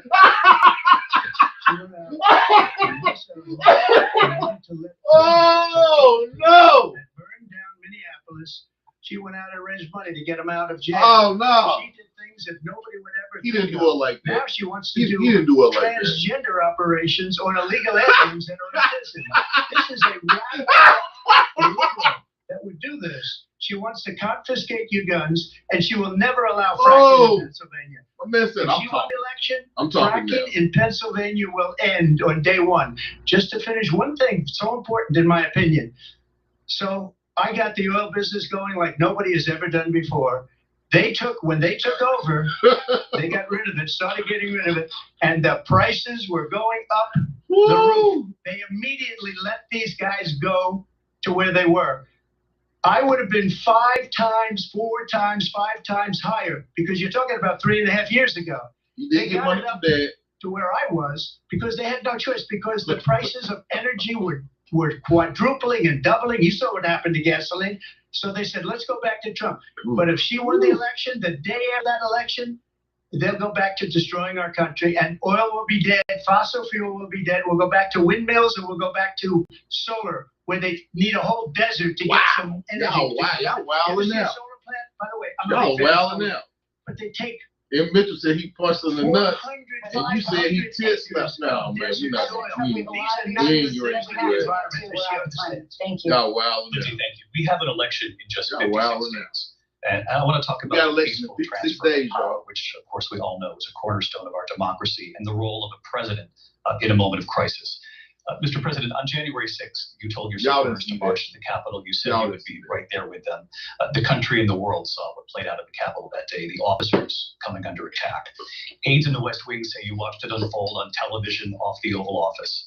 You did send out tweets, but it was more than 2 hours before you sent out that video message telling your supporters to go home. Is there anything you regret about what you did on that day? You just said a thing that isn't covered. Peacefully and patriotically, I said during my speech, not later on. Peacefully and patriotically. And nobody on the other side was killed. Ashley Babbitt was shot by an out-of-control police officer that should have never, ever shot her. It's a disgrace. But we didn't do this group of people that have been treated so badly. I asked, what about all the people that are pouring into our country and killing people that she allowed to pour in? She was the border czar. Remember that. She was the border czar. She doesn't want to be called the border czar because she's embarrassed by the border. In fact, she said at the beginning, oh, I'm surprised you're not talking about the border yet. That's because she knows what a bad job they've done. What about those people? When are they going to be prosecuted? When are these people from countries all over the world, not just South America, they're coming in from all over the world, David, all over the world. And You let that January 6th go over his head. That January 6th, he switched the topic on them real When are the people that quick. burned down Minneapolis going to be prosecuted? Or in Seattle? They went into Seattle. They took over a big percentage of the city of Seattle. When are those people going to be prosecuted? But let me just ask You might ask her that question. You were the president. You were watching it unfold on television. It's a very simple question as we move forward toward another election. Is there anything you regret about what you did on that day? Yes, sir. I had nothing to do with that other than they asked me to make a speech. I showed up for a speech. I said, I think it's going to be big. I went to Nancy Pelosi and the mayor of Washington, D.C., and the mayor put it back in writing, as you know. I said, you know, this is going to be a very big rally or whatever you want to call it. And again, it wasn't done by me. It was done by others. I said, I'd like to give you 10,000 National Guard or soldiers. They rejected me. Nancy Pelosi rejected me. It was just 2 weeks ago. Her daughter has a tape of her saying she is fully responsible for what happened. I want to get rid of that tape. It would have never happened if Nancy Pelosi and the mayor of Washington did their jobs. I wasn't responsible for security. Nancy Pelosi was responsible. She didn't do her job. Come on, This Jeanette. was about you Don't as even president, go there, not about Jeanette. former Speaker Pelosi, but I That do ain't want Vice mean President what- Harris to respond here. I'm gonna put it up there now, Jeanette. I was at the Capitol on January 6th. Jeanette said some of I y'all was men know the one woman vice out president anyway. elect. I was It wouldn't also matter. an She's acting black, white, senator. I was there. Get out of And here. on that day, Get out of here, the Jeanette. president of the United States incited a violent mob to attack our nation's capital, to desecrate our nation's capital. On that day, 140 law enforcement officers were injured, and some died. And understand, the former president has been indicted and impeached for exactly that reason. Woo. But this is not an isolated situation. Let's remember Charlottesville, where there was a mob of people carrying tiki torches, spewing anti-Semitic hate. And what did the president then at the time say? There were fine people on each side. Let's remember that when it came to the Proud Boys, a militia, Hey, the man. president said, the former president said, She stand came back with her and ammo. stand by. She came with her whole. She So came for with her ammo everyone clip watching tonight. who remembers what January 6th was, I say, we don't have to Whatever, go back. Jeanette. Whatever. Let's not go back. We're not going back. It's time to turn the page. And if that was a bridge too far for you, well, there is a place in our campaign for you to stand for country, to stand for our democracy, to stand for rule of law, and to end the chaos, and to end the approach that is about attacking the foundations of our democracy because you don't like the outcome. And be clear on that point. Donald Trump, the candidate, has said in this election there will be a bloodbath if this and the outcome of this election is not to his liking. Let's turn the page on this. Let's not go back. Let's chart a course for the future. Kamala and not Harris go won the second backwards to poll. the past. Let me just follow up here. She is more factual. It was Okay. a different Next term, poll. and it was a term that related to energy because they have destroyed our energy business. That was where bloodbath was. Also, on Charlottesville, that story has been, as you would say, debunked. Laura Ingraham, Sean Hannity, Jesse, all of these people, they covered it. If they go an extra sentence, they will see it was perfect. It was debunked in almost every newspaper, but they still Ladies bring of it up. That's why eyesight. they bring 2025 That up. picture of you and They your bring all of that this stuff picture up. of you and I your ask you grandmother this, is you talk beautiful. about the I Capitol. love that picture. Why I are looked we at that picture. I allowing said, these millions of people where you to got come it through from? the southern border? How come she's not doing anything? And I'll tell you what I would do, and I would be very proud to do it. I would say we would both leave this debate right now. I'd like to see her go down to Washington, D.C. during this debate because we're wasting a lot of time. Go down to, because she's been so bad, it's so ridiculous. Go down to Washington, D.C. and let her sign a bill to close up the border because they have the right to do it. They don't need bills. They have the right to do it. The president of the United States, you'll get him out of bed, you'll wake him up at 4 o'clock in the afternoon, you'll say, come on down to the office, let's sign a bill. If he signs a bill that the border is closed, all he has to do is say it to the Border Patrol, who are phenomenal. If they do that, the border is closed. Mr. Those President. people are killing many people, I wanna- unlike J6. We talked immigration here tonight. I do want to focus on this next issue to both of you because it really did he brings say us, they killing more this people into unlike truth, January in these times 6th? that we're living in. Oh, Mr. President, for 3.5 years after you lost the 2020 election, you repeatedly falsely claimed that you won. You all Many haven't times said been you won over in a to check landslide. out the For the past couple of weeks leading up to this debate, you have said, quote, you lost by a whisker, that you, quote, didn't quite make it, that you came up a little bit short. Are you now acknowledging that you lost in 2020? I said that sarcastically, you know that. And we said, oh, we lost by a whisker. I was said sarcastically. Look, there's so much proof. All you have to do is look at it. And they should have sent it back to the legislatures for approval. I got almost 75 million votes, the most votes any sitting president has ever gotten. I was told if I got 63, which was what I got in 2016, you can't be beaten. The election, people should never be thinking about an election is fraudulent. We need two things. The election is fraudulent? And we have to have it. We have to have borders, and we have to have good elections. You can't say that, Trump. Bad. And a lot of these immigrants coming in, they're trying to get them to vote. They can't even speak English. They don't even know what country they're in practically. And these people are trying to get them to vote. And that's why they're allowing them to come into our country. I did watch all these pieces of video. I didn't detect the sarcasm, lost by a whisker. We didn't quite make it. And we should just point out here as clarification, and you know this, you and your allies, 60 cases in front of many judges, many of them no judge looked at it, and said they said we didn't have standing. That's the other thing. They said we didn't have standing, a technicality. Can you imagine a system where a person in an election doesn't have standing? The president of the United States doesn't have standing. That's how we lost. If you look at the facts, and I'd love to have you'll do a special on it. I'll show you Georgia, and I'll show you Wisconsin, and I'll show you Pennsylvania, and I'll show you. We have so many facts and statistics. But you know what? That doesn't matter, because we have to solve the problem that we have right now. That's old news. And the problem that we have right now is we have a nation in decline, and they have put it into decline. We have a nation that is dying, David. Mr. President, thank you. Vice President Harris, you heard the president there tonight. He said he didn't say that he lost by a whisker, so he still believes he did not lose the election that was won by President Biden and yourself. But I do want to ask you about something that's come up in the last couple of days. This was a post from President Trump about this upcoming election. Say Trump is winning? He said, when I win, those people who cheated, and then he lists donors, voters, election officials, he says will be prosecuted to the fullest extent of the law, which will include long-term prison sentences.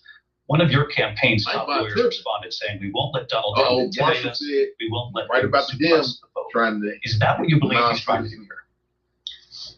Donald Trump was fired by 81 million people. So let's be clear about that.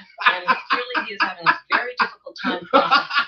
He was fired by 81 million people. We cannot afford to have a president of the United States who attempts, as he did in the past, to upend the will of the voters in a free and fair election. And I'm going to tell you that I have traveled the world as Vice President of the United States, and world leaders are laughing at Donald Trump. I have talked with military leaders, some of whom worked with you, and they say you're a disgrace. And when you then talk in this way in a presidential debate and deny what over and over again are court cases you have lost because you did in fact lose that election, it leads one to believe that perhaps we do not have in the candidate to my right the temperament or the ability to not be confused about fact. That's deeply troubling, and the American people deserve better. They throwing. Hey, they in their punches. Viktor Orban, one of the most respected men. They call him a strong man. He's a tough person, smart. Prime Minister of Hungary.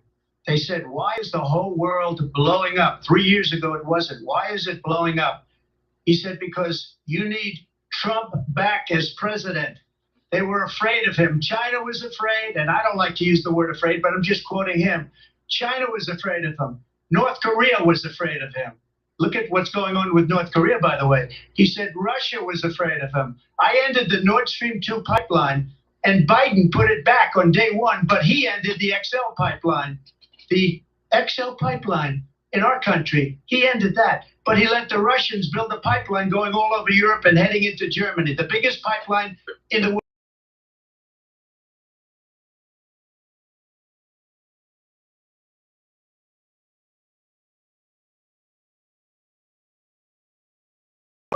Viktor Orban said it. But when this pathetic man saw at a debate that if he weren't in that debate, he'd be running instead of her. She got no votes. He got 14 million votes. What you did, you talk about a threat to democracy. He got 14 million votes and they threw him out of office. And you know what? I'll give you a little secret. He hates her. He can't stand her. But he got 14 million votes. They threw him out. Hey, man. She got zero. Self-control. And when Donald she Trump ran, has no she was the first one to leave because she failed. And now she's running. I don't understand it, but Mr. I'm okay with it because your time I is up. think we're going to do very well. We've got a lot more to get to. Turning now Yes. to the Israel-Hamas war and the hostages who are still being held, Americans among them. Vice President Harris, in December, you said, quote, Israel has a right to defend itself, but you added, quote, it matters how, saying international humanitarian law must be respected. Israel Who must is do winning? more to protect 67% innocent of y'all civilians. say Trump You is said winning? that 9 months ago. Now an 32% say estimated Harris is winning. 40,000 Palestinians are dead. Nearly 100 hostages remain. Just last week, Prime Minister Benjamin Netanyahu said there's not a deal in the making. President Biden has not been able to break through the stalemate. How would you do it? Well, let's understand how we got here. On October 7, Hamas, a terrorist organization, slaughtered 1,200 Israelis, many of them young people who were simply attending a concert. Women were horribly raped. And so absolutely, I said then, I say now, Israel has a right to defend itself. We would. And how it does so matters. Because it is also true, far too many Share the video. innocent Palestinians have been killed. Children, mothers. What we know is that this war must end. It must end immediately. And the way it will end is we need a ceasefire deal and we need the hostages out. And so we will continue to work around the clock on that. They Work had a around the ceasefire. clock, also Israel understanding bombed that them we again. must chart a course for a two-state solution. And in that solution, there must be security for the Israeli people and Israel, and in equal measure for the Palestinians.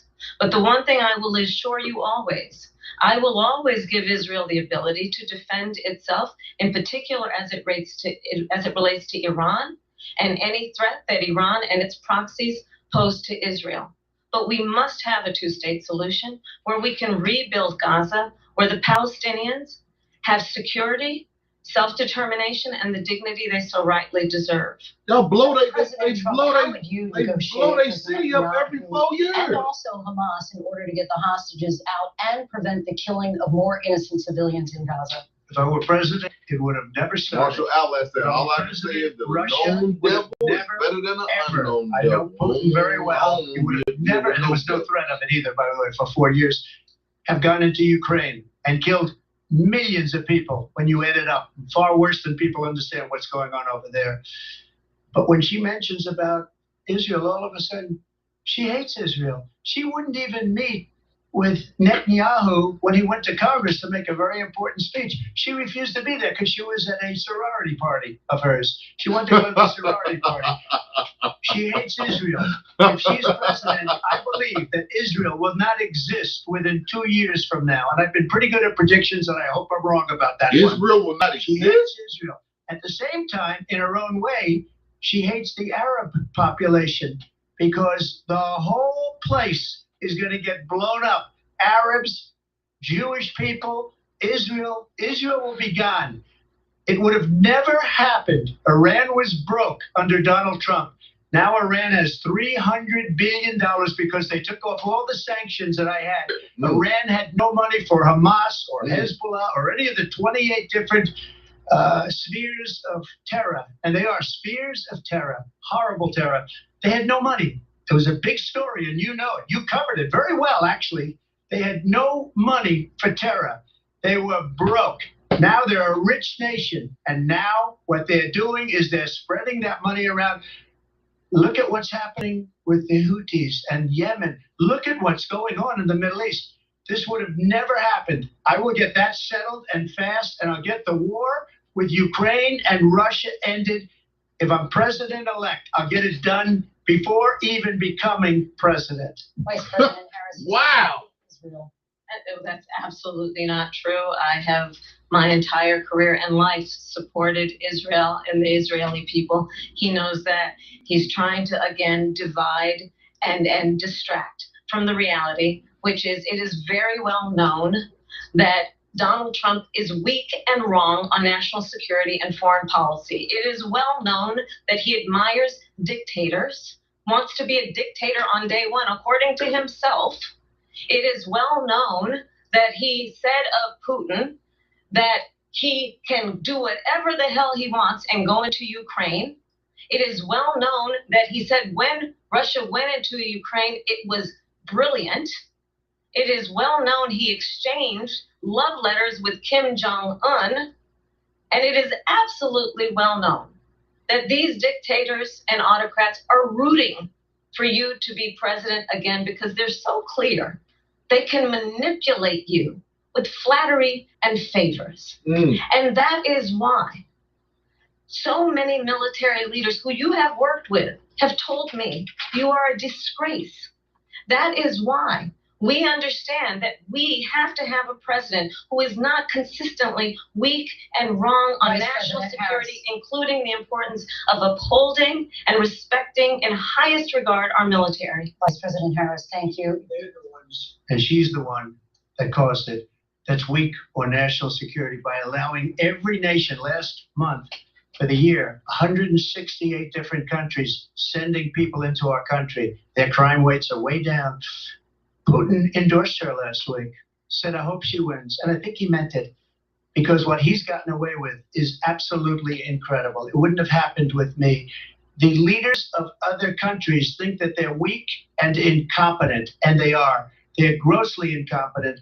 And I just ask one question. Why does Biden go in and kill the Keystone Pipeline and approve the single biggest deal that Russia's ever made, Nord Stream 2, the biggest pipeline anywhere in the world going to Germany and all over Europe? Because they're weak and they're ineffective. And Biden, by the way, has paid a lot of money. Thank you. We have a lot of issues to get to. We'll be right back with much more of this historic ABC News presidential debate from the National Constitution right here in Philadelphia. Back in a moment. Woo-wee. Woo-wee.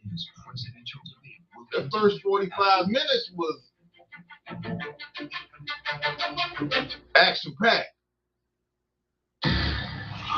It was a regular day. What y'all think? 18-year-olds. What y'all think? She went to meet her mom at a bowling church league, but she never makes it into the bowling alley. My gut knew this was not a young girl who just ran away. New information: pools of blood were found by detectives.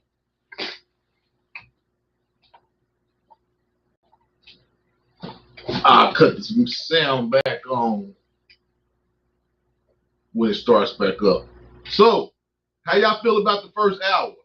Yeah, it was a lot of word. It was a lot of word salad. It was a lot. You had to.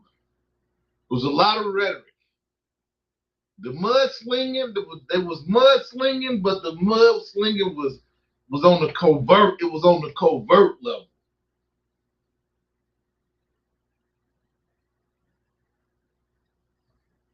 Okay, Marshall said Trump loves the military. What is she talking about?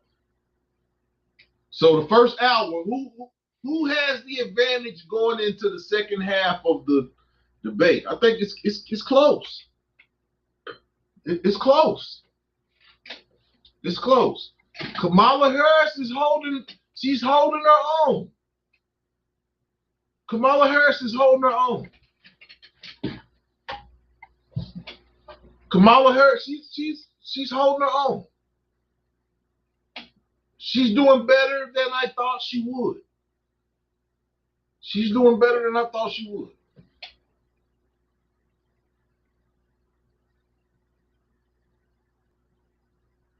Yeah. He avoided questions on January 6th. He changed the subject. There was a couple times he changed the subject on the question. A couple times. It's close. It's close. She's holding her own. She's holding her own. But we got 67% of the people in here who say Trump is winning, and we got 33% to say Harris is winning. I think they both had some good spots. They both had some good sections. But I'm not gonna lie. I'm gonna give the edge to Kamala. I'm gonna give the edge to Kamala Harris for the first hour. I'm gonna give the edge to Kamala Harris going into the second half of the debate. She came with a lot of factual information, especially when Trump tried to mudsling. She came with factual information about him. So I'm gonna give the slight edge to Kamala Harris for the first hour.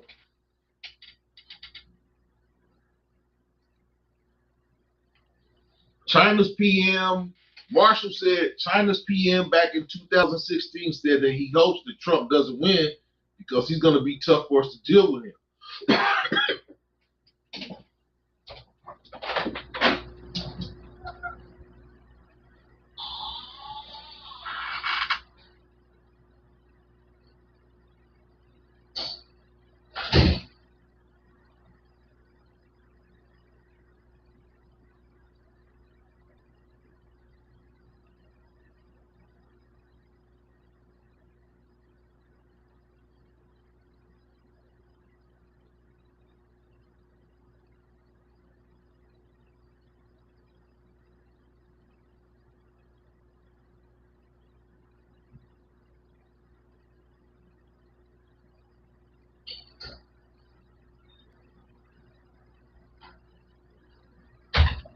So,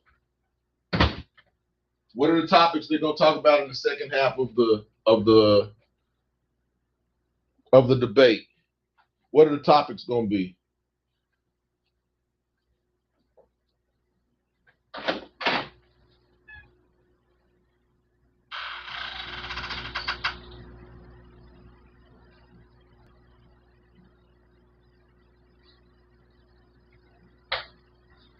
I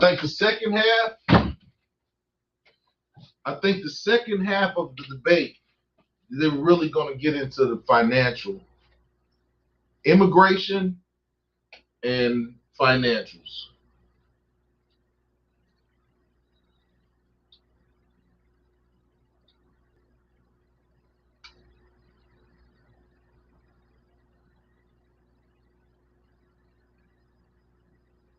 You're right. You're right. I mean, she's a lawyer. She's a lawyer, so you know she's gonna bring up she's gonna bring up the legalese. But it was better. I thought Trump. I'm not even gonna lie. I said in the beginning I thought Trump would be the better orator. She held her own. She held her own. She flip-flopped a little bit. She flip-flopped. Yeah, Janae was wrong.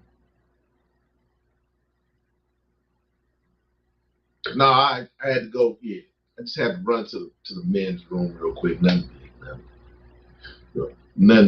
big. Nothing big.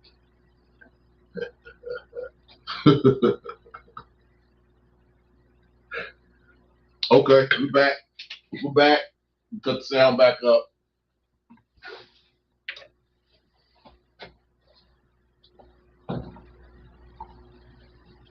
They should be forced to equalize. With that being said, I want to get the war settled. I know Zelensky very well, and I know Putin very well. I have a good relationship, and they respect your president, okay? They respect me. They don't respect Biden. How would you respect him? Why? For what reason? He hasn't even made a phone call in 2 years to Putin, hasn't spoken to anybody.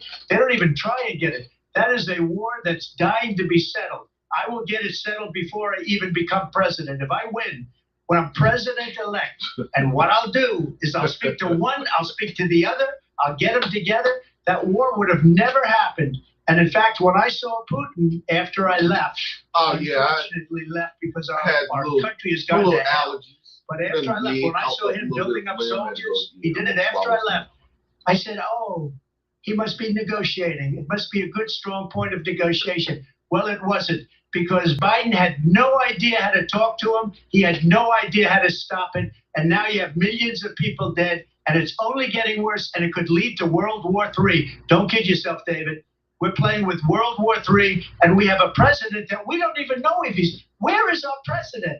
We don't even know if he's a president. And just to clarify, They go out of the campaign like a dog. We don't even know. Is he our president? But we have a president, Mr. President, that doesn't know he's alive. your time is up.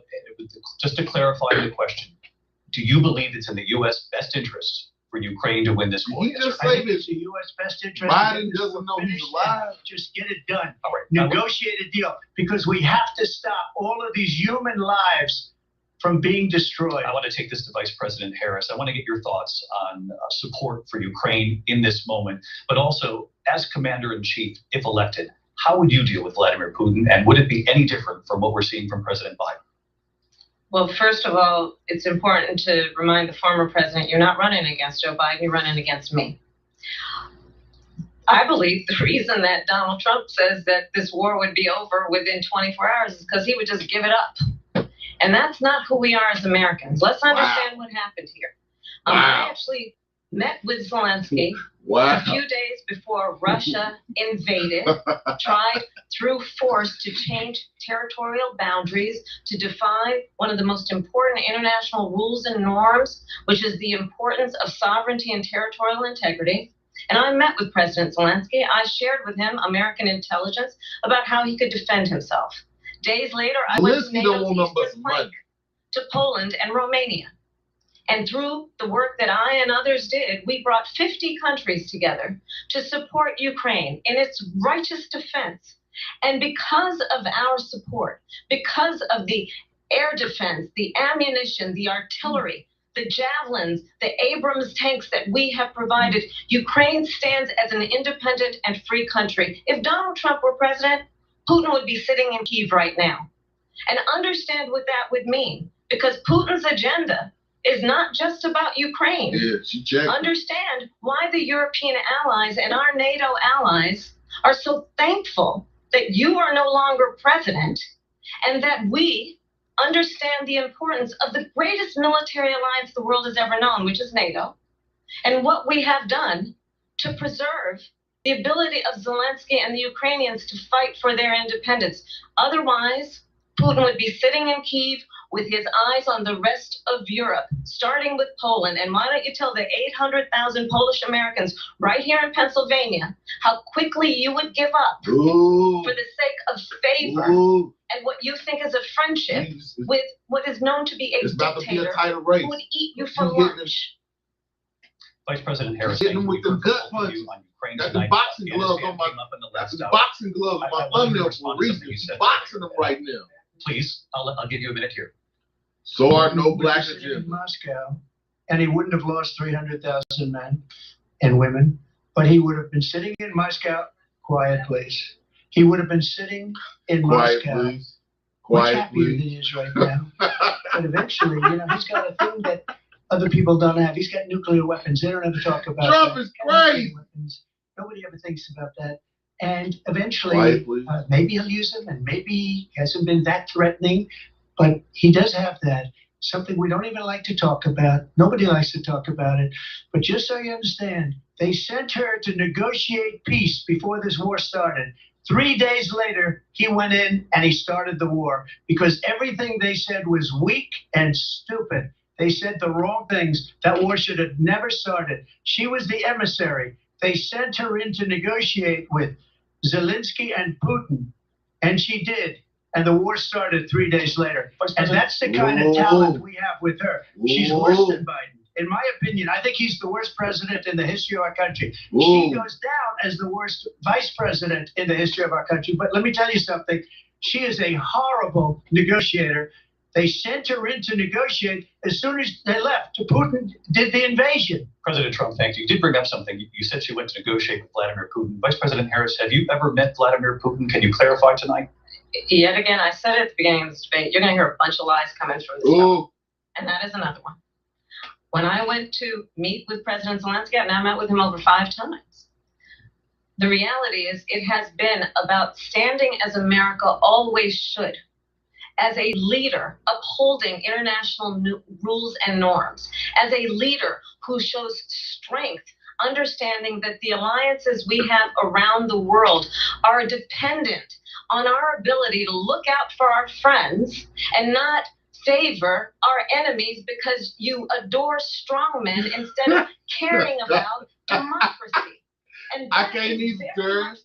I'm listening to him. I'm like, the United States is commander-in-chief. over here cross-eyed. And the American people have a right to rely on a president who understands the significance of America's role and responsibility in terms of ensuring that there is stability and ensuring we stand up for our principles and not sell them for the benefit of personal flattery. You talked about Ukraine and Vladimir Putin. I do want to talk about Afghanistan. It came up in the first hour of this debate. I want to move on to Afghanistan. Said Trump did the most amazing thing I've ever seen. He got these countries, the 28 countries at the time, to pay up. He said, I've never seen, he's the head of NATO. He said, I've never seen, for years we were paying almost all of NATO. We were being ripped off by European nations, both on trade and on NATO. I got them to pay up by saying one of the statements you made before, if you don't pay, we're not going to protect you. Otherwise, we would have never gotten it. He said it was one of the most incredible jobs that he's ever seen done. Thank you. I want to turn to Afghanistan. It came up in the first hour of the debate, and we witnessed a poignant moment today of who died in the chaotic withdrawal from Afghanistan. I do want to ask the Vice President, do you believe you bear any responsibility in the way that withdrawal played out? Well, I will tell you, I agreed with President Biden's decision to pull out of Afghanistan. 4 presidents said they would, and Joe Biden did. And as a result, America's taxpayers are not paying the $300 million a day we were paying for that endless war. And as of today, there is not one member of the United States military who is in active duty in a combat zone in any war zone around the world, the first time this century. But let's understand how we got to where we are. Donald Trump, when he was president, negotiated one of the weakest deals you can imagine. He calls himself a deal maker. Even his national security advisor said it was a weak, terrible deal. And here's how it went down. He bypassed the Afghan government. He negotiated directly with a terrorist organization called the Taliban. The negotiation involved the Taliban getting 5,000 Taliban terrorists released. And get this.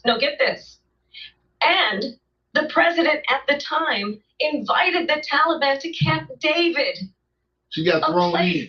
Of storied significance for us as Americans, a place where we honor the importance of American diplomacy, where we invite and receive respected world leaders.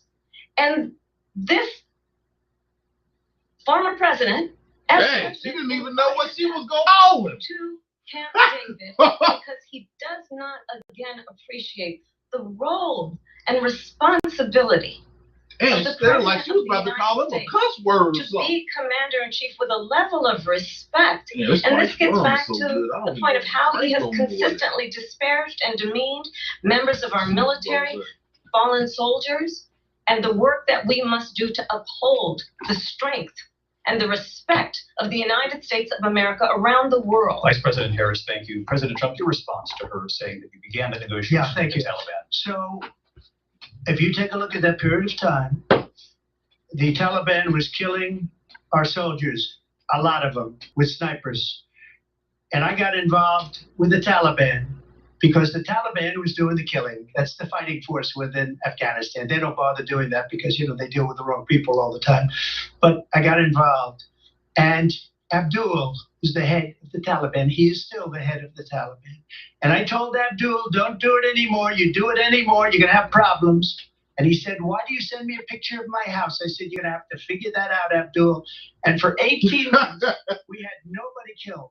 We did have an agreement negotiated by Mike Pompeo. It was a very good agreement. The reason it was good, we were getting out. We would have been out faster than them, but we wouldn't have lost the soldiers. We wouldn't have left many Americans behind, and we wouldn't have left $85 billion worth of brand new, beautiful military equipment behind. And just to finish, they blew it. The agreement said you have to do this. About 15 more minutes, y'all. 15 more minutes, and we're going to do the recap. They didn't do it. The We're gonna give agreement out the call-in number. was terminated by And us really go for because it all. they didn't do what they were supposed to do. I want to move And these people did the worst withdrawal, and in my opinion, the most embarrassing moment in the history of our country. And by the way, that's why Russia attacked Ukraine, because they saw how incompetent she and her boss are. President Trump, thank you. I want to move on now to race and politics in this country. Race and Mr. President, politics. you recently said Let's Vice go. President Harris, quote, I didn't know she was black until a number of years ago when she happened to turn black, and now she wants to be known as black. I want to ask a bigger picture question here tonight. Why do you believe it's appropriate to weigh in on the racial identity of your opponent? I don't, and I don't care. I don't care what she is. I don't care. You make a big deal out of something. I couldn't care less. Whatever she wants to be is okay with me.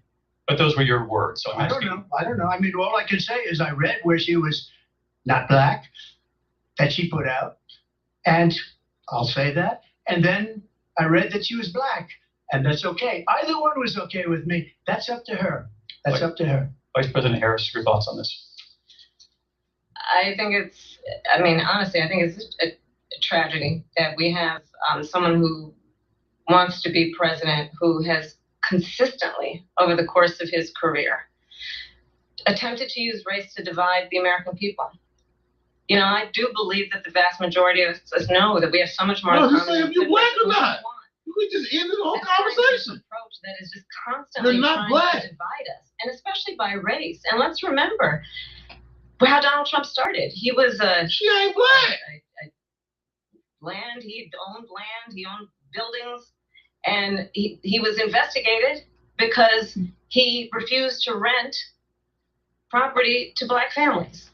Let's remember, this is the same individual who took out a full-page ad in the New York Times calling for the execution of 5 young black and Latino boys who were innocent, the Central Park 5.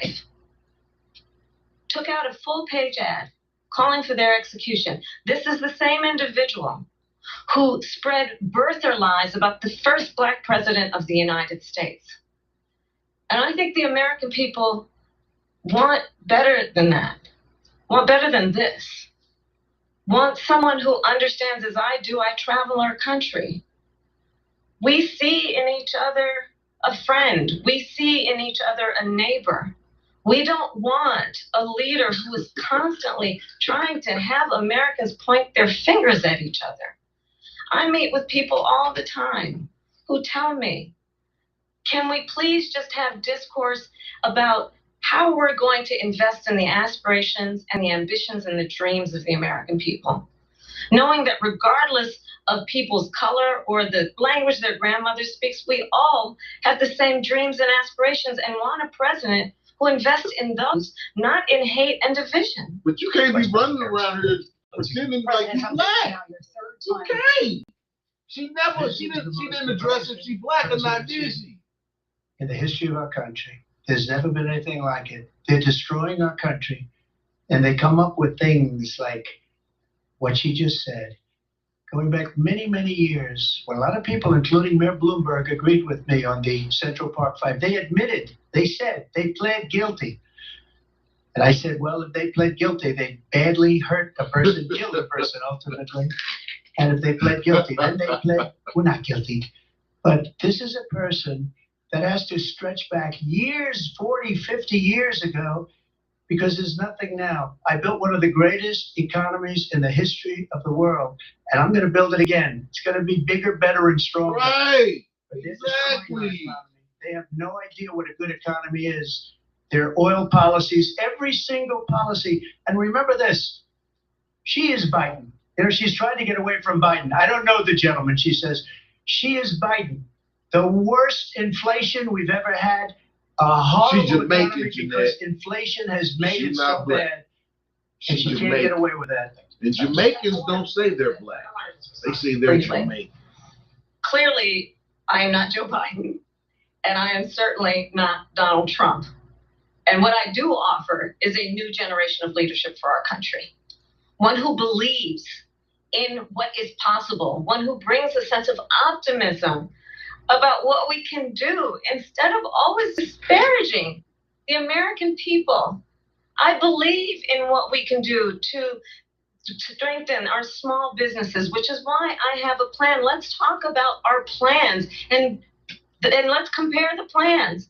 I have a plan to give startup businesses $50,000 tax deduction to pursue their ambitions, their innovation, their ideas, their hard work. I have a plan, $6,000 for young families for the first year of your child's life to help you in that most critical stage of your child's development. I have a plan that is about allowing people to be able to pursue what has been fleeting in terms of the American dream by offering help with down payment of $25,000 down payment assistance for first-time home buyers. That's the kind of conversation, I believe, David, that people really want tonight, as opposed to a conversation that is constantly about belittling and name-calling. Let's turn the page. Vice President Harris, forward. thank you. Let's turn to policy. President Trump, we have to move on. President Trump. Let's turn to policy, She please. has a plan to defund the police. She has a plan to confiscate everybody's gun. President Trump, She has we do a have plan to move to on to not other allow issues. fracking in Pennsylvania or anywhere else. Okay. That's what her plan is until just recently. I just need to Lindsay. respond. President Trump, The President former Trump. president has No, said I'm something sorry. twice that I need to No, respond to. I'm sorry. We're gonna move on, Vice one President time Harris. to what he has President said Trump, this is multiple now your Yes. third time running for president. You have long vowed to repeal and replace the Affordable Care Act, also known as Obamacare. You have failed to accomplish that. You now say you're going to keep Obamacare, quote, unless we can do something much better. Last month, you said, quote, we're working on it. So tonight, 9 years after you first started running, do you have a plan, and can you tell us what it is? Obamacare was lousy health care, always was. It's not very good today. And what I said, that if we come up with something, and we are working on things, we're going to do it and we're going to replace it. But remember this, That's Vice I President. inherited Obamacare because Democrats wouldn't change it. That's They some wouldn't good vote for wine. it. That's some They good were wine, unanimous. They Vice wouldn't President. vote to change it. If they would have done that, we would have had a much better plan than Obamacare. But the Democrats came up, they wouldn't vote for it. I had a choice to make when I was president. Do I save it and make it as good as it can be, never going to be great, or do I let it rot? And I felt I had an obligation, even though politically it would have been good to just let it rot and let it go away.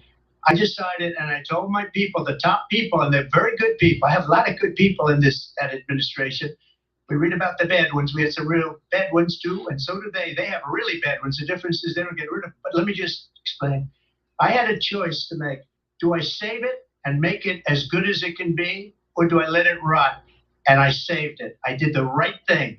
But it's still never going to be great, and it's too expensive for people. And what we will do is we're looking at different plans. If we can come up with a plan that's going to cost our people, our population, less money and be better health care than Obamacare, then I would absolutely do it. But until then, I'd run it as good as it can be run. So just a yes or no, you still do not have a plan. I have concepts of a plan. I'm not president right now. But if we come up with something, I would only change it if we come up with something that's better and less expensive. And there are concepts and options we have to do that. And you'll be hearing about it in the not too distant future. Vice President Harris, in 2017, you supported Bernie Sanders' proposal to do away with private insurance and create a government-run healthcare system. 2 years later, you proposed a plan that included a private insurance option. What is your plan today? Well, first of all, I absolutely support, and over the last 4 years as vice president, private healthcare options. But what we need to do is maintain and grow the Affordable Care Act. But I'll get to that, Lindsay. I just need to respond to a previous point. That the former president made. I've made very clear my position on fracking. And then this business about taking everyone's guns away. Tim Walz and I are both gun owners. We're not taking anybody's guns away. So stop with the continuous lying about this stuff. As it relates to the Affordable Care Act, understand, let's just look at the history to know where people stand. When Donald Trump was president, 60 times he tried to get rid of the Affordable Care Act. 60 times. I was a senator at the time. When I will never forget the early morning hours when it was up for a vote in the United States Senate. And I think we can both say they really don't have no platform. Who you have disparaged as being, you don't like him, you said at the time, because He got caught. He was an American hero. The late, great John McCain, I will never forget that night, walked onto the Senate floor and said, "No, you don't. No, you don't. No, you don't get rid of the Affordable Care Act. You have no plan." And what the Affordable Care Act has done is eliminated the ability of insurance companies to deny people with pre-existing conditions. I don't have to tell people watching tonight, you remember what that was like? Remember when an insurance company could deny if a child had asthma, if someone was a breast cancer survivor, if a grandparent had diabetes?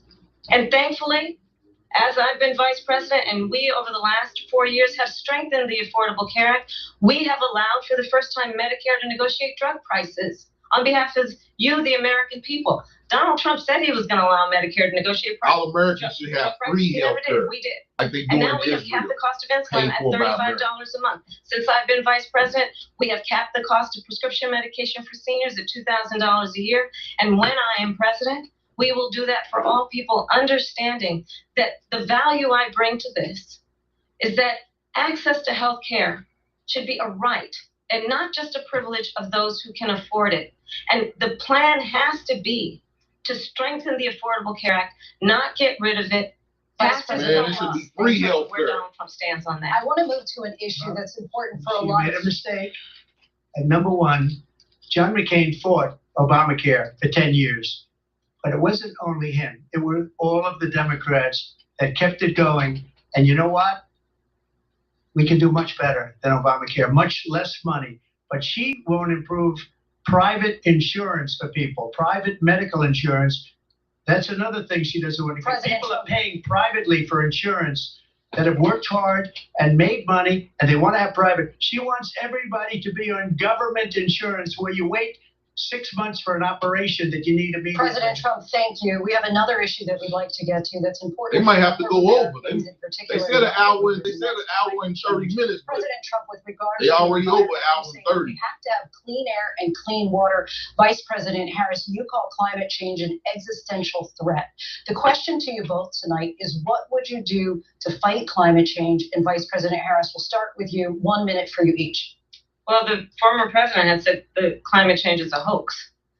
And what we know is that it is very real. You ask anyone who lives in a state who has experienced these extreme weather occurrences, who now is either being denied home insurance or is being jacked up. You ask anybody who has been the victim of what that means in terms of losing their home, having nowhere to go. We know that we can actually deal with this issue. The young people of America care deeply about this issue. And I am proud that as vice president over the last 4 years, we have invested $1 trillion in a clean energy economy, while we have also increased domestic gas production to historic levels. We have created over 800,000 new manufacturing jobs while I have been vice president. We have invested in clean energy to the point that we are opening up factories around the world. Donald Trump said he was going to create manufacturing jobs. He lost manufacturing jobs.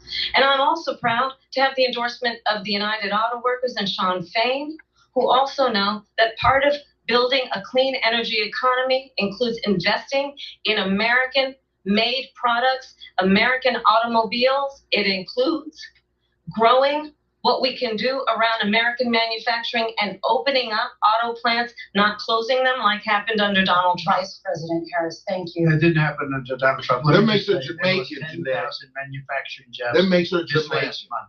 It's Not going- black. They're all That leaving. makes her Jamaican. They're building big auto plants in Mexico, in many cases owned Come on by now. China. Come They're on building now. these massive Come on plants, now, and they Jamaican. think they're going to sell their She's cars Jamaican. into the United States Anything. because of She ain't black. these people.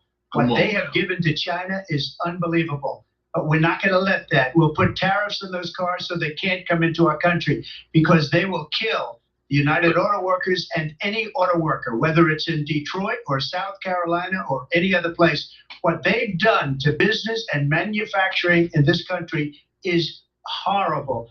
We have nothing because they refuse. You know, Biden doesn't go after people because supposedly China paid him millions of dollars. He's afraid to do it. Between him and his son, they get all this money from Ukraine. They get all this money from all of these different countries. And then you wonder, why is he so loyal to this one, that one, Ukraine, China? Why is he? Why did he get $3.5 million from the mayor of Moscow's wife. Why did she pay him $3.5 million? This is a crooked administration, and they're selling our country down the tubes. President Trump, thank you. Thank you. We'll be I right never back met with closing statements from both of our I never candidates. met An historic I night this never ABC met News presidential debate You need to from introduce Philadelphia. me to him. You need to introduce me to him because The ABC News presidential debate will continue after. So we're an hour and 40 minutes into the debate. Who is winning? The numbers are changing. The numbers are changing. 57% of people say Donald Trump is winning. 43 say Harris is winning. I'm going to be perfectly honest in saying she made it a race tonight. She made it a race tonight. I did not expect Kamala Harris to come out and do as well as she's doing. I didn't. But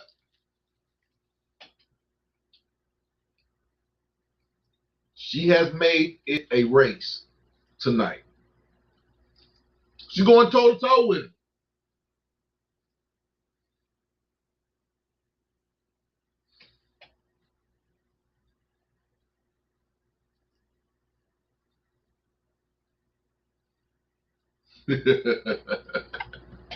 Jeanette, if you want to say she black, Jeanette. She an Indian. Okay. But if you say she black, we'll go along with that. But she's an Indian. She's an Indian Jamaican. She's a Jamaican Indian. That's what she is. But we're coming up on the. Is it over with?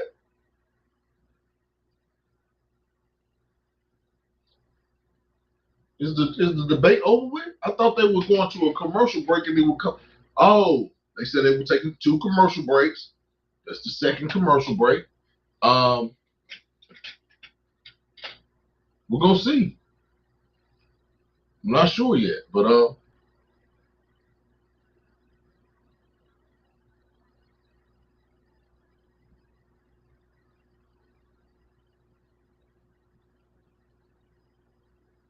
not sure. We're gonna see.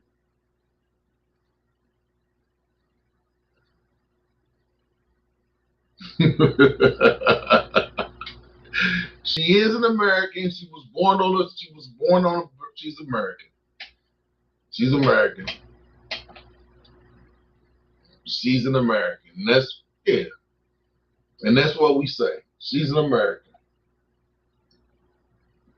But she ain't black.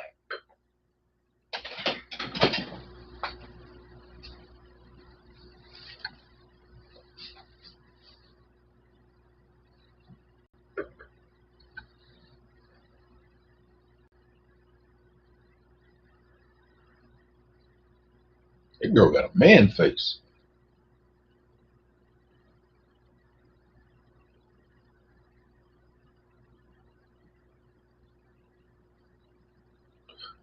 I'm trying to stand up because when it comes back on, I want to cut the sound back up. So that's why I'm not on camera, but I'm still here.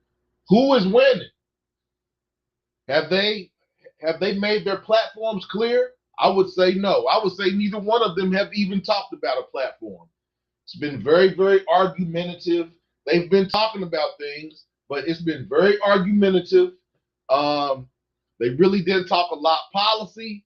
It's been a lot of back and forth about, current events and stuff that's going on now. But Kamala Harris has made it a race, but they haven't really talked about no issues tonight. I will say that. Am I wrong? What do y'all think? Did they talk about any issues? Have they talked about any issues? To me, it's just been a lot of debating on current events. No one has talked about their platform.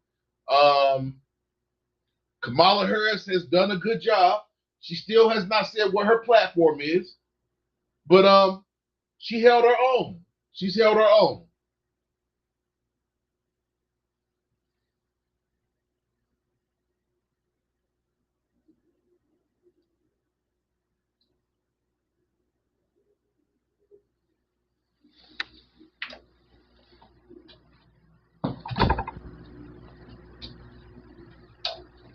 Welcome back tonight. The time has come for closing statements, and Vice President Harris, we begin with you. Closing statements. So I think you've heard tonight two very different visions for our country. One that is focused on the future, and the other that is focused on the past, and an attempt to take us backward. But we're not going back. And I do believe that the American people know we all have so much more in common than what separates us. And we can chart a new way forward.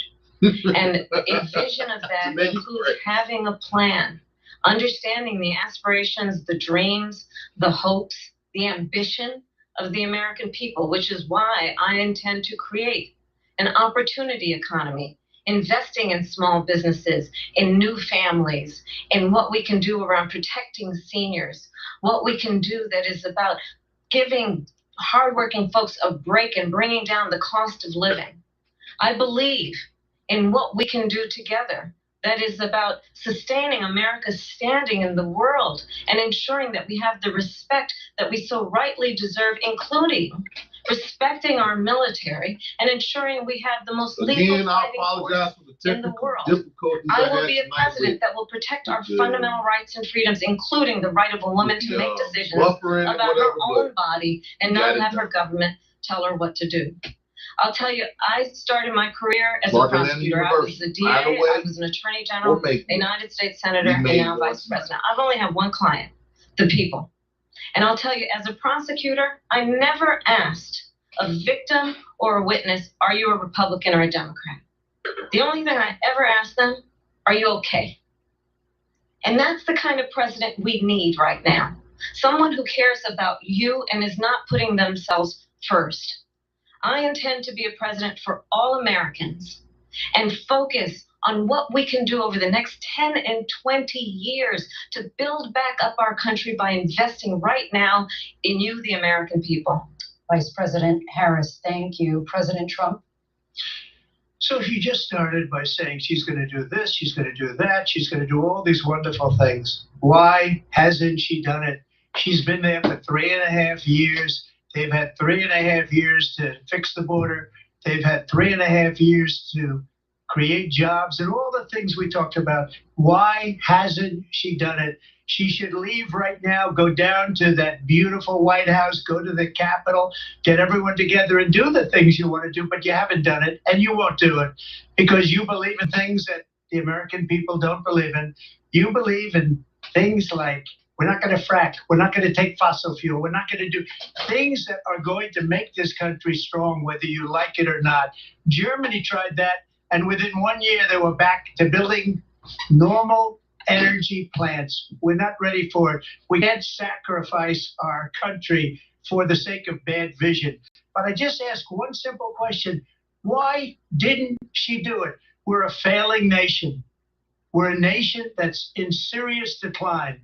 We're being laughed at all over the world. All over the world they're laughed. I know the leaders very well. They're coming to see me. They call me. We're laughed at all over the world. They don't understand what happened to us as a nation. We're not a leader. We don't have any idea what's going on. We have wars going on in the Middle East. We have wars going on with Russia and Ukraine. We're going to end up in a third world war, and it'll be a war like no other because of nuclear weapons, the power of weaponry. I rebuilt our entire military. She gave a lot of it away to the Taliban. She gave it to Afghanistan. What these people have done to our country, and maybe toughest of all, is allowing millions of people to come into our country. Many of them are criminals, and they're destroying our country. The worst president, the worst vice president in the history of our country. President Trump, thank you. And that is our ABC News presidential debate Wow. here in Philadelphia at the National Wow. Constitution Center. I'm Lindsay Davis. And I'm David Muir. Thank you for watching here in the U.S. and all over the world, and from all of us here at ABC News. Good night. Thank you. And we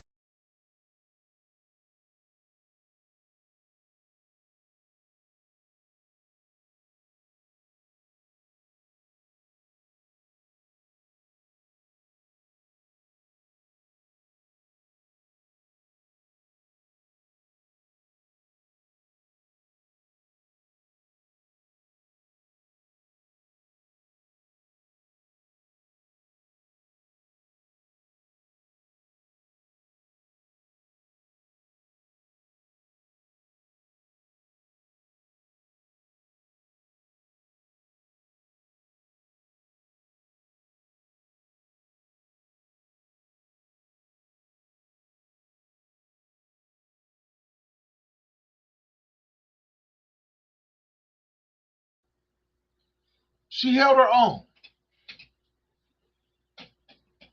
I will say that. They talked some points.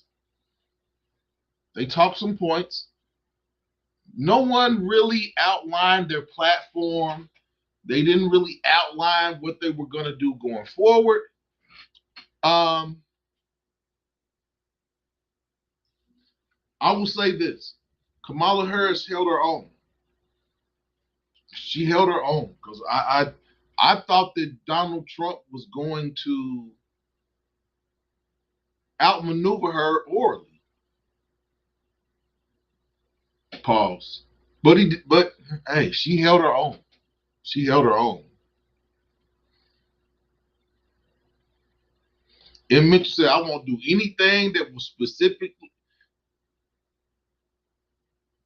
Wow. Jeanette said, Trump talking about sending immigrants back. His wife need to go back then. Wow. Wow. Okay. Does she need to go back? And Mitchell said, nah, I'm good with that. Thanks for telling me how you feel. No vote.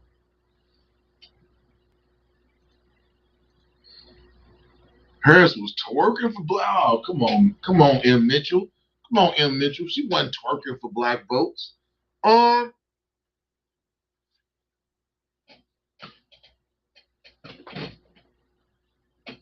end of this poll, Trump is won. He's won all three polls. Let's see if he wins this next one.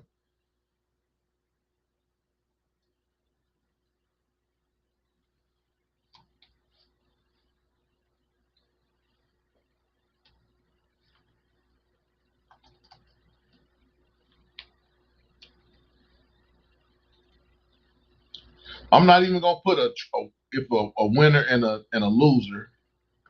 Basically, the poll is who did better? Who had a better performance tonight? Who came with more facts? Who talked policy? It was close. It was close. I think I'm going to hold my judgment on who won. It was really close. Kamala Harris made some very, very good points. Factual points. But they both lied. There was a lot of lying going on, or stretching the truth, or, politics. Everything in that debate was most definitely not truthful. I think we can agree to that. But I'm gonna reserve my judgment on who won. But who do you all think won? Oh, wow. We got 3 votes. Even though they say Trump won, a lot of people are saying that Harris did better. She did better than I thought she was. I'm not going to lie. I'm not going to sit here and tell y'all that I thought she did a lot better than I thought she was. M. Mitchell said Trump's lies were obvious. Were they obvious?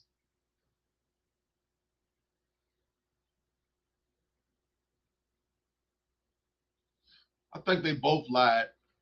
Both of their lies were obvious. Trump will lie on his wife. I hope not. I hope he wouldn't. So are we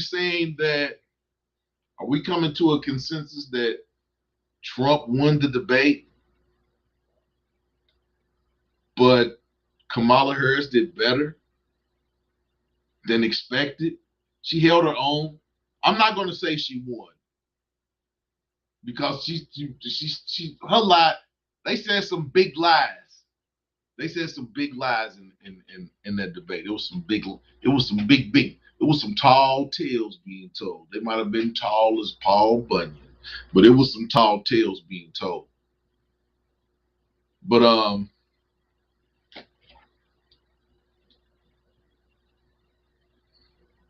I'm gonna go with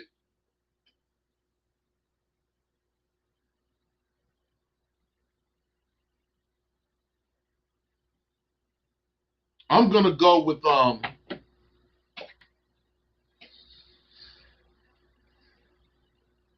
I'm gonna go with the tie. I'm gonna go with that it was a tie, and that, you know what? Hold on.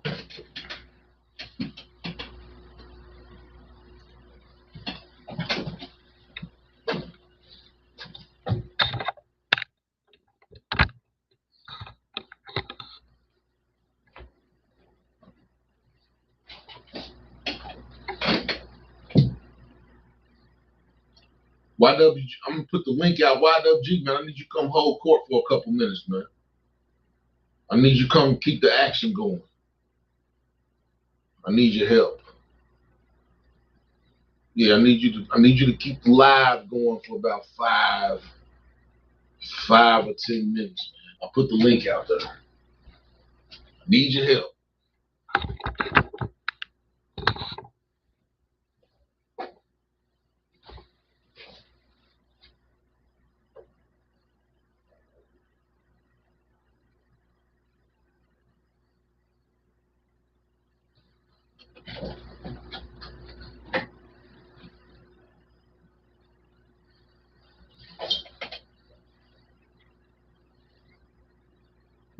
Yeah, I need you to come up. I need you to come up for a few minutes, YWG. I need you to hurry up. I need you to hold court for me for about 5 minutes.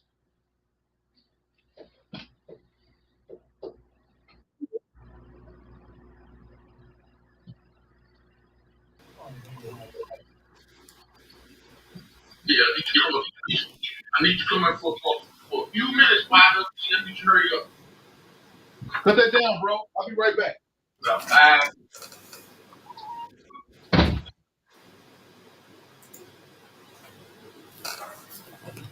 All right. YWG in the house. All right, what's going on, folks? How do y'all feel about the debate?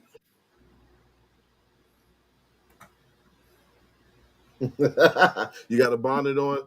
Hey, it's late night. We don't care about bonnet. You're in the house. Or if you're gonna come on with your bonnet, just tilt it to the side a little bit. Make it look cool.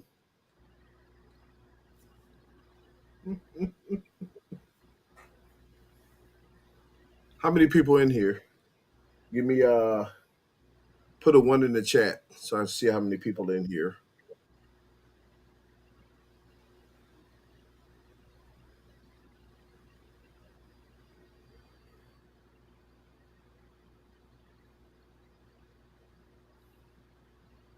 Should I put a 1 for myself?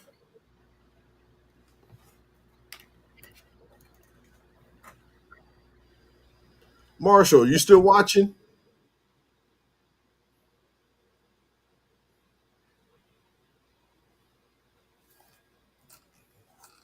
Let me see if Marshall's still watching. I want him to get on this live and let me know what he thought.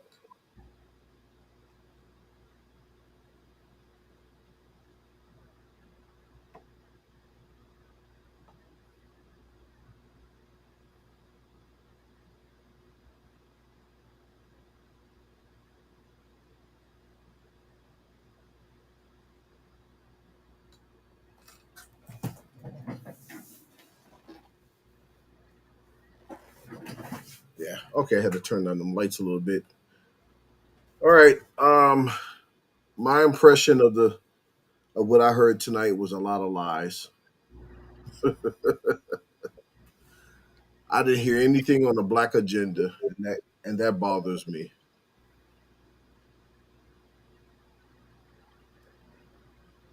Did it bother anyone else?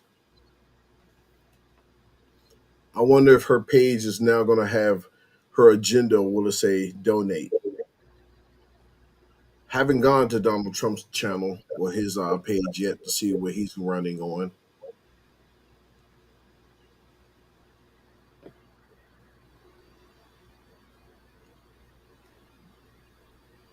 Hey, everyone, get the likes up. We only have 8 likes. I know we had more people than that in here.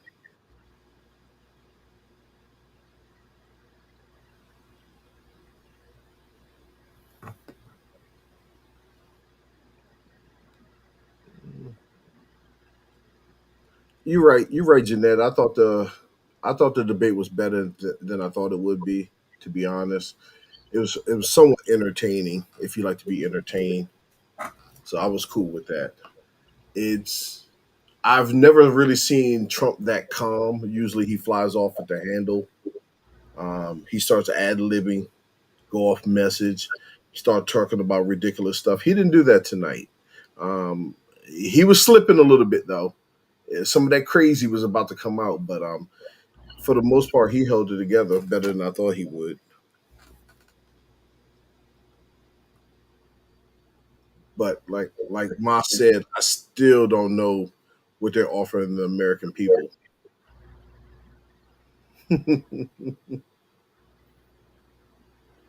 Yeah, and I always looked at debates as like a show, like a comedy show. A bunch of lies, people not talking about anything, just grandstanding, talking over each other.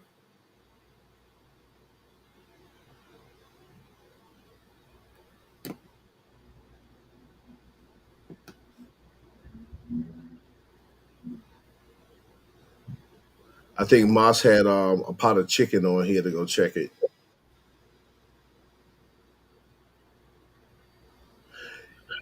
You're right, Jeanette. It was a lot more calmer, which which if you are a politician, someone who's running for president, all the all that wild acting and the lies and stuff, people don't want to hear that because you seen Trump's debates, or not his debates, but some of his I don't even know what to call them, town halls. He's just saying a bunch of nonsense and people cheering on.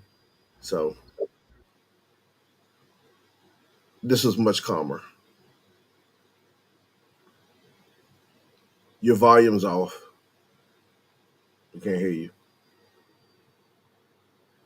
Nope, still can't hear you. Nope. Your mic sucks.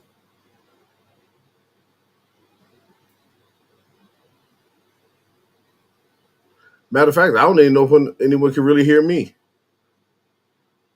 Okay, but definitely can't hear you, and this is your thing.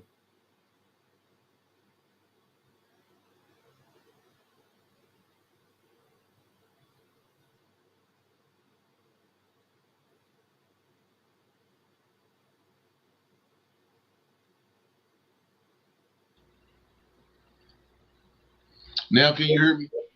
There we go. Okay. But yeah, how do you feel about how do you feel about the debate? Me? Yeah. Um, it wasn't as funny and crazy as previous ones. It was very subdued. They did get a couple of cheap shots in on each other. Yeah. Yeah. Usually the debates are a train wreck, and you can see the crazy coming out on Trump, but he held it in there as much as he could. Hey man, he about blast the gasket a couple times. But we've seen him go off the cliff more than that before, off the rails. Yeah, but I eating pets. Yeah, that was crazy.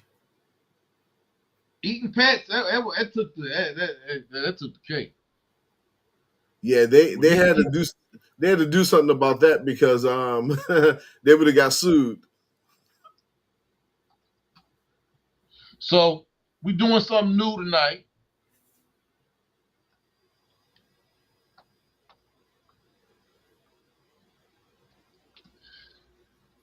I got a call-in number now, y'all.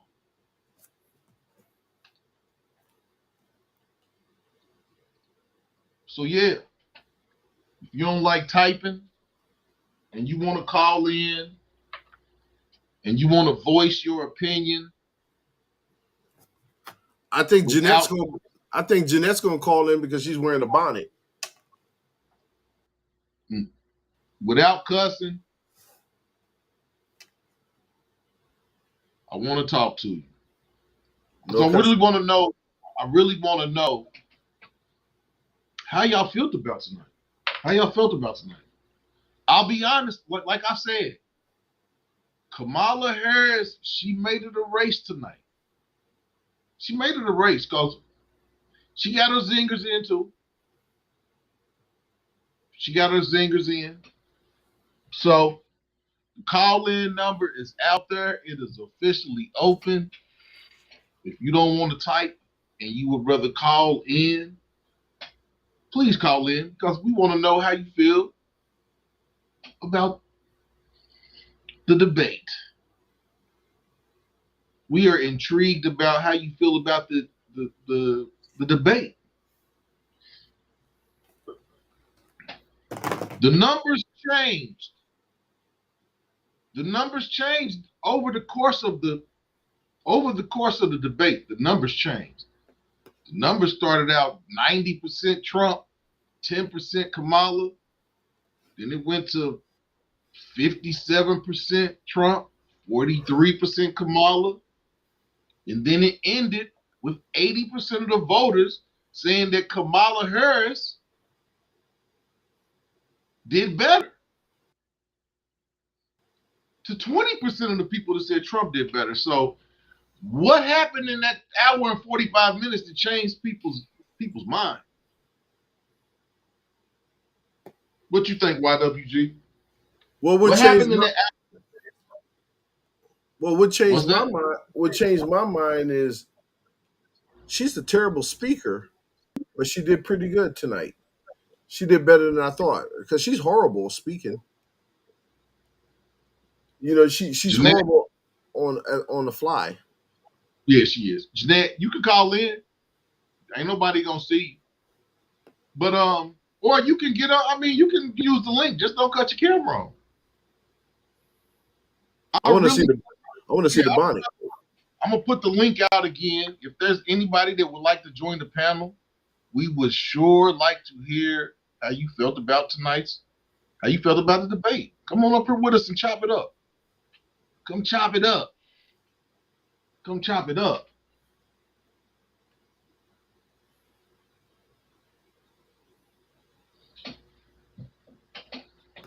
You know, we grown. This is grown folks talking, so you know, as long as you don't curse.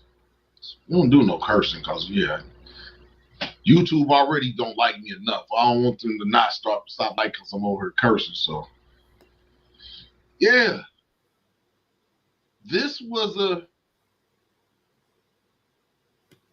better debate than what I thought it was going to be. It turned out better than I thought. Because like I said, I thought Trump was just going to walk all over top of him. And for the first hour and 15 minutes, he was winning. But that last 30 minutes, she was throwing gut punches. That Adderall wore off.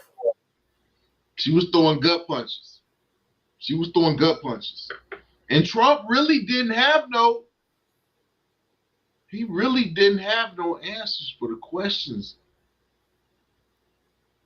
for the retorts. Because he couldn't throw mud. He couldn't sling mud. And that's 50%. That's 50% of his shtick.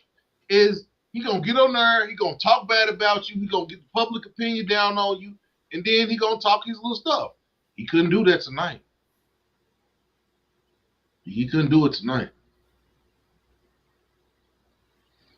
Jeanette said it was more calmer than other debates. You think so, Jen? I mean, it got kind of heated a little bit there. It was a whole bunch of conjecture. They was giving each other funny looks. Hey, you remember when Trump debated Hillary and he walked over to her podium? He's kind of standing behind her. That's the craziness we usually see in debates. No, he couldn't get that up. She's not going to let him walk behind her like that anyway. But yeah, I would. I'm gonna be honest. I'm gonna say this. Tomorrow is going to come out that Kamala Harris won the debate. Tomorrow's headlines are going to say that she won the debate, and I'm not going to say she won, but I'm going to say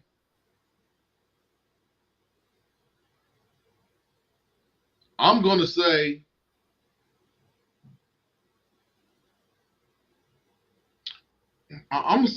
it was a tie. I'm going to say it was a tie. And that was a better showing than what I thought Kamala Harris was going to do. She made some good points. Trump made some good points too. Don't get me wrong. He made some good points too. But I want to see the debate with all five candidates. Now that's what I'm waiting on next. Because neither one of them have no platform, and that they're not it doesn't even look like they're angling to let you know what type of platform they have. Nobody talked about a platform.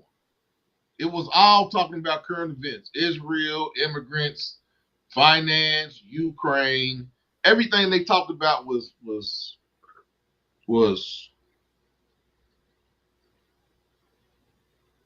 current events. They didn't really tackle policy a lot. They didn't really tackle policy. You think? No, because what folks going to do is they're going to vote with their feelings. They don't care about policy, man. Come on. It's all about twerking, entertainment, comedy. I'm black. I'm not black. And he bad. I'm good. Vote for me. Yeah. That's the way I took it too. And you know what? And that's why they don't speak. That's why they don't speak policy, because they know that people are going to vote on them based on feelings, not policy. Feelings. And that's why that's why I said facts, not feelings. They still went to their they still they still went to their feelings. Democrats, that's their MO. That's what they're going to do. But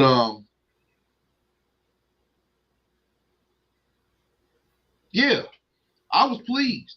It was a very, very good debate. It was real lively.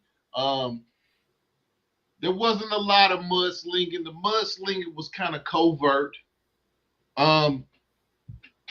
Your boy snuck his little jab in there, basically saying that he thinks that Joe Biden is dead. He said, "I don't even think Joe Biden knows he's alive." He snuck a couple. He snuck his anon stuff in there. Yeah, he stuck his anonymous stuff in there. He put some blurbs in there. Yeah. He put some conjecture in there. You had to read into it. And if you've gone down those rabbit holes, then Trump speaks in code. And he put 3 zingers in there. He put 3 zingers in there. One about skin mask. He don't even know if he's alive. That was one of the zingers he threw in there. Then he threw the zinger in there about the child predators. I don't know if a lot of people caught it, but yeah, he threw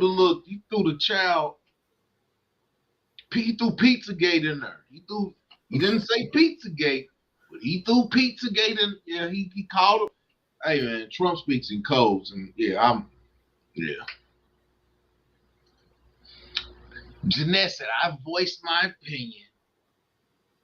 Go to bed. You gotta get up early. You gotta go work, Jeanette. Talk to you Thursday. I'll be back on Thursday. Chocolate said, if we are a melting pot, why does it matter what she is? And they need to stick to what is needed and what needs to be fixed. They aren't. So vote for no one. Hey, Chocolate says she's not voting for nobody because they're not on topic. And that's where a lot of black people are right now. If Don't say a lot. Don't say a lot. Some. Because some still got that Jim Jones Kool-Aid. They done drunk it. Yep. Vote blue no matter who. No. We're not, it's not blue no matter who over here. Yeah, that's some nonsense. But I think there's gonna be a lot of people that say they don't want to vote for neither one. That's me.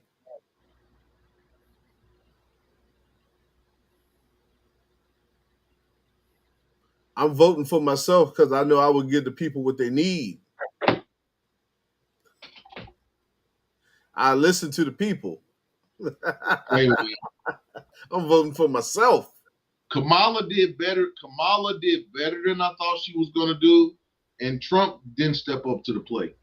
Trump really could have, for people that were, Trump really could have took control. He could have took control tonight, and he didn't. He didn't. He slipped up. He slipped up. She threw some zingers in there, got him mad, and yeah, when Trump get mad, he can't. He don't. His cut card goes out the window. His cut card goes out the window, and then he starts talking crazy. When he said that them people's pets was getting ate. When he said that people's pets was getting ate, that's gonna be a blurb tomorrow. Like, come on, man. Yeah. People's pets was getting ate, Trump. People's pets was getting, hey man, that was the comment of the night right there. The pets was no, and then he doubled down on it. She came back and was like, well, you said, yeah, they said they were the pets was.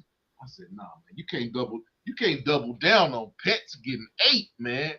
You guys gotta leave it alone. Like, yeah, I don't want to double down on that, but yeah, he doubled down on it.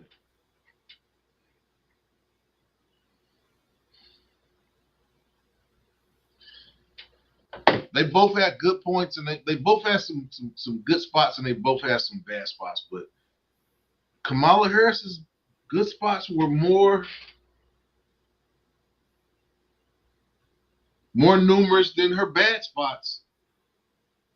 She held her own. She didn't do enough to get my vote, but she held her own. She held her own tonight.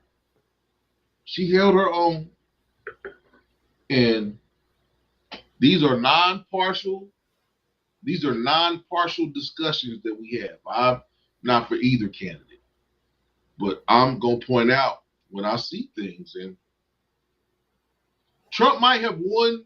He might have won the debate. I don't even know if he won the debate. And I go straight to Facebook, and first thing they said is this guy just said people are eating dogs and cats. Y'all really voting for this? Yeah, man. Yeah. You can't come out and say.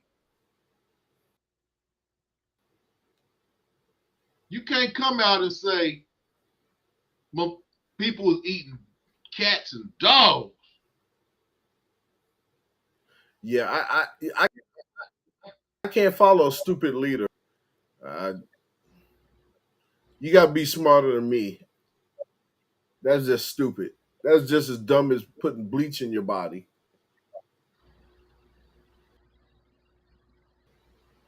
Wow.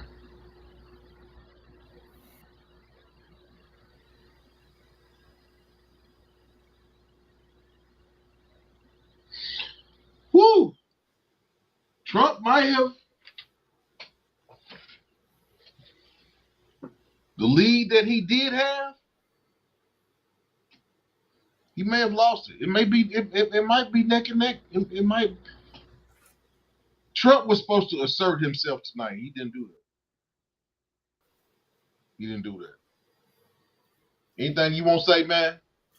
Nah, I'm good, man. I'm good, man. I'm just like my thoughts. My thoughts are throw both of these candidates in the trash can and start over. I as an American, I'm so tired of having garbage to vote for. It's either one party saying vote for me because he crazy, and the other party is talking some other nonsense. And it's just like I never hear any of these politicians actually do anything for the people. It's always, I mean, they always do something for the millionaire class. I don't see why people can't figure that out. I mean, that's a given. That's a given. Yeah, but people seem like they can't figure it out. But they rather say my team better than your team. I'm like, but they don't work for you. They work for the millionaire billionaire. You get crumbs, but people crash out over politics, over Democrat Republican. They crash out. Crash out. Yeah, it's embarrassing when they put entertainment in front of us and say vote for me, vote for me. I got Meg Thee Stallion to come down, vote for me. Nah, it ain't happening. Man, but we keep falling for it, man. We keep falling for the fish fries and the trinkets. No, it's embarrassing, man. Anything you want to say about your page, man? What's going on? What's going on YWG, man? I'm still getting the fall garden together. Tomatoes are still turning red, which is good. I'm still holding on to them, but I've been extremely tired. I definitely need to get out there and really clean up. But I did pull a yellow melon today. Yellow watermelon? Yellow watermelon. I didn't know it was yellow inside. Nah, man, I don't know what's going on with watermelon, man. That thing was only this big. I mean, you got one of them little house melons. Yeah, but what happened is, watermelons, they're ready when the tendril dries. So the tendril was dry. It's not growing anymore. And I accidentally popped the top off of it. It was yellow inside. I said, I'm going to eat that tomorrow. Hey, everybody. If you ain't had a chance to go check out YWG, go over and check his page out. Get your gardening tips. Get your Portuguese. Get your Portuguese. You know, I was thinking, get your Portuguese lessons. Yeah, man. Go over and check out YWG's page. You know what's funny? Evie says, and I've noticed this too when I go in Brazil and I speak Portuguese, or the little that I know, you see people's head turn real quick, like, who just said that? Where Evie told Chocolate said you probably because of the weather change and the barometric pressure. The weather has been weird this year. I think that sun got something to do with it. Yeah. But I appreciate you coming in, man, and handling the board for like 5 minutes. I had to walk outside. Yeah, I got you, man. I got to get up early in the morning, man, myself. Hey, if y'all ain't been over, check out YWG. Go check his page out. He got to go sleep. YWG, I'll get with you tomorrow, brother. You still going to be on? You still going? Yeah, I'm going for a little bit longer. All right, man. Appreciate it, man. Hit me up tomorrow. Yep. Peace. So, yeah. How y'all feel? I came out underwhelmed by Trump and satisfied with Kamala Harris. Now, like I said, she didn't do enough to get me to get my vote. Trump didn't do enough to get my vote as well either.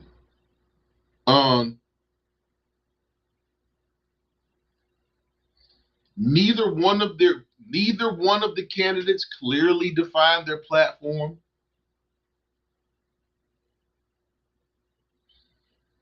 We don't know.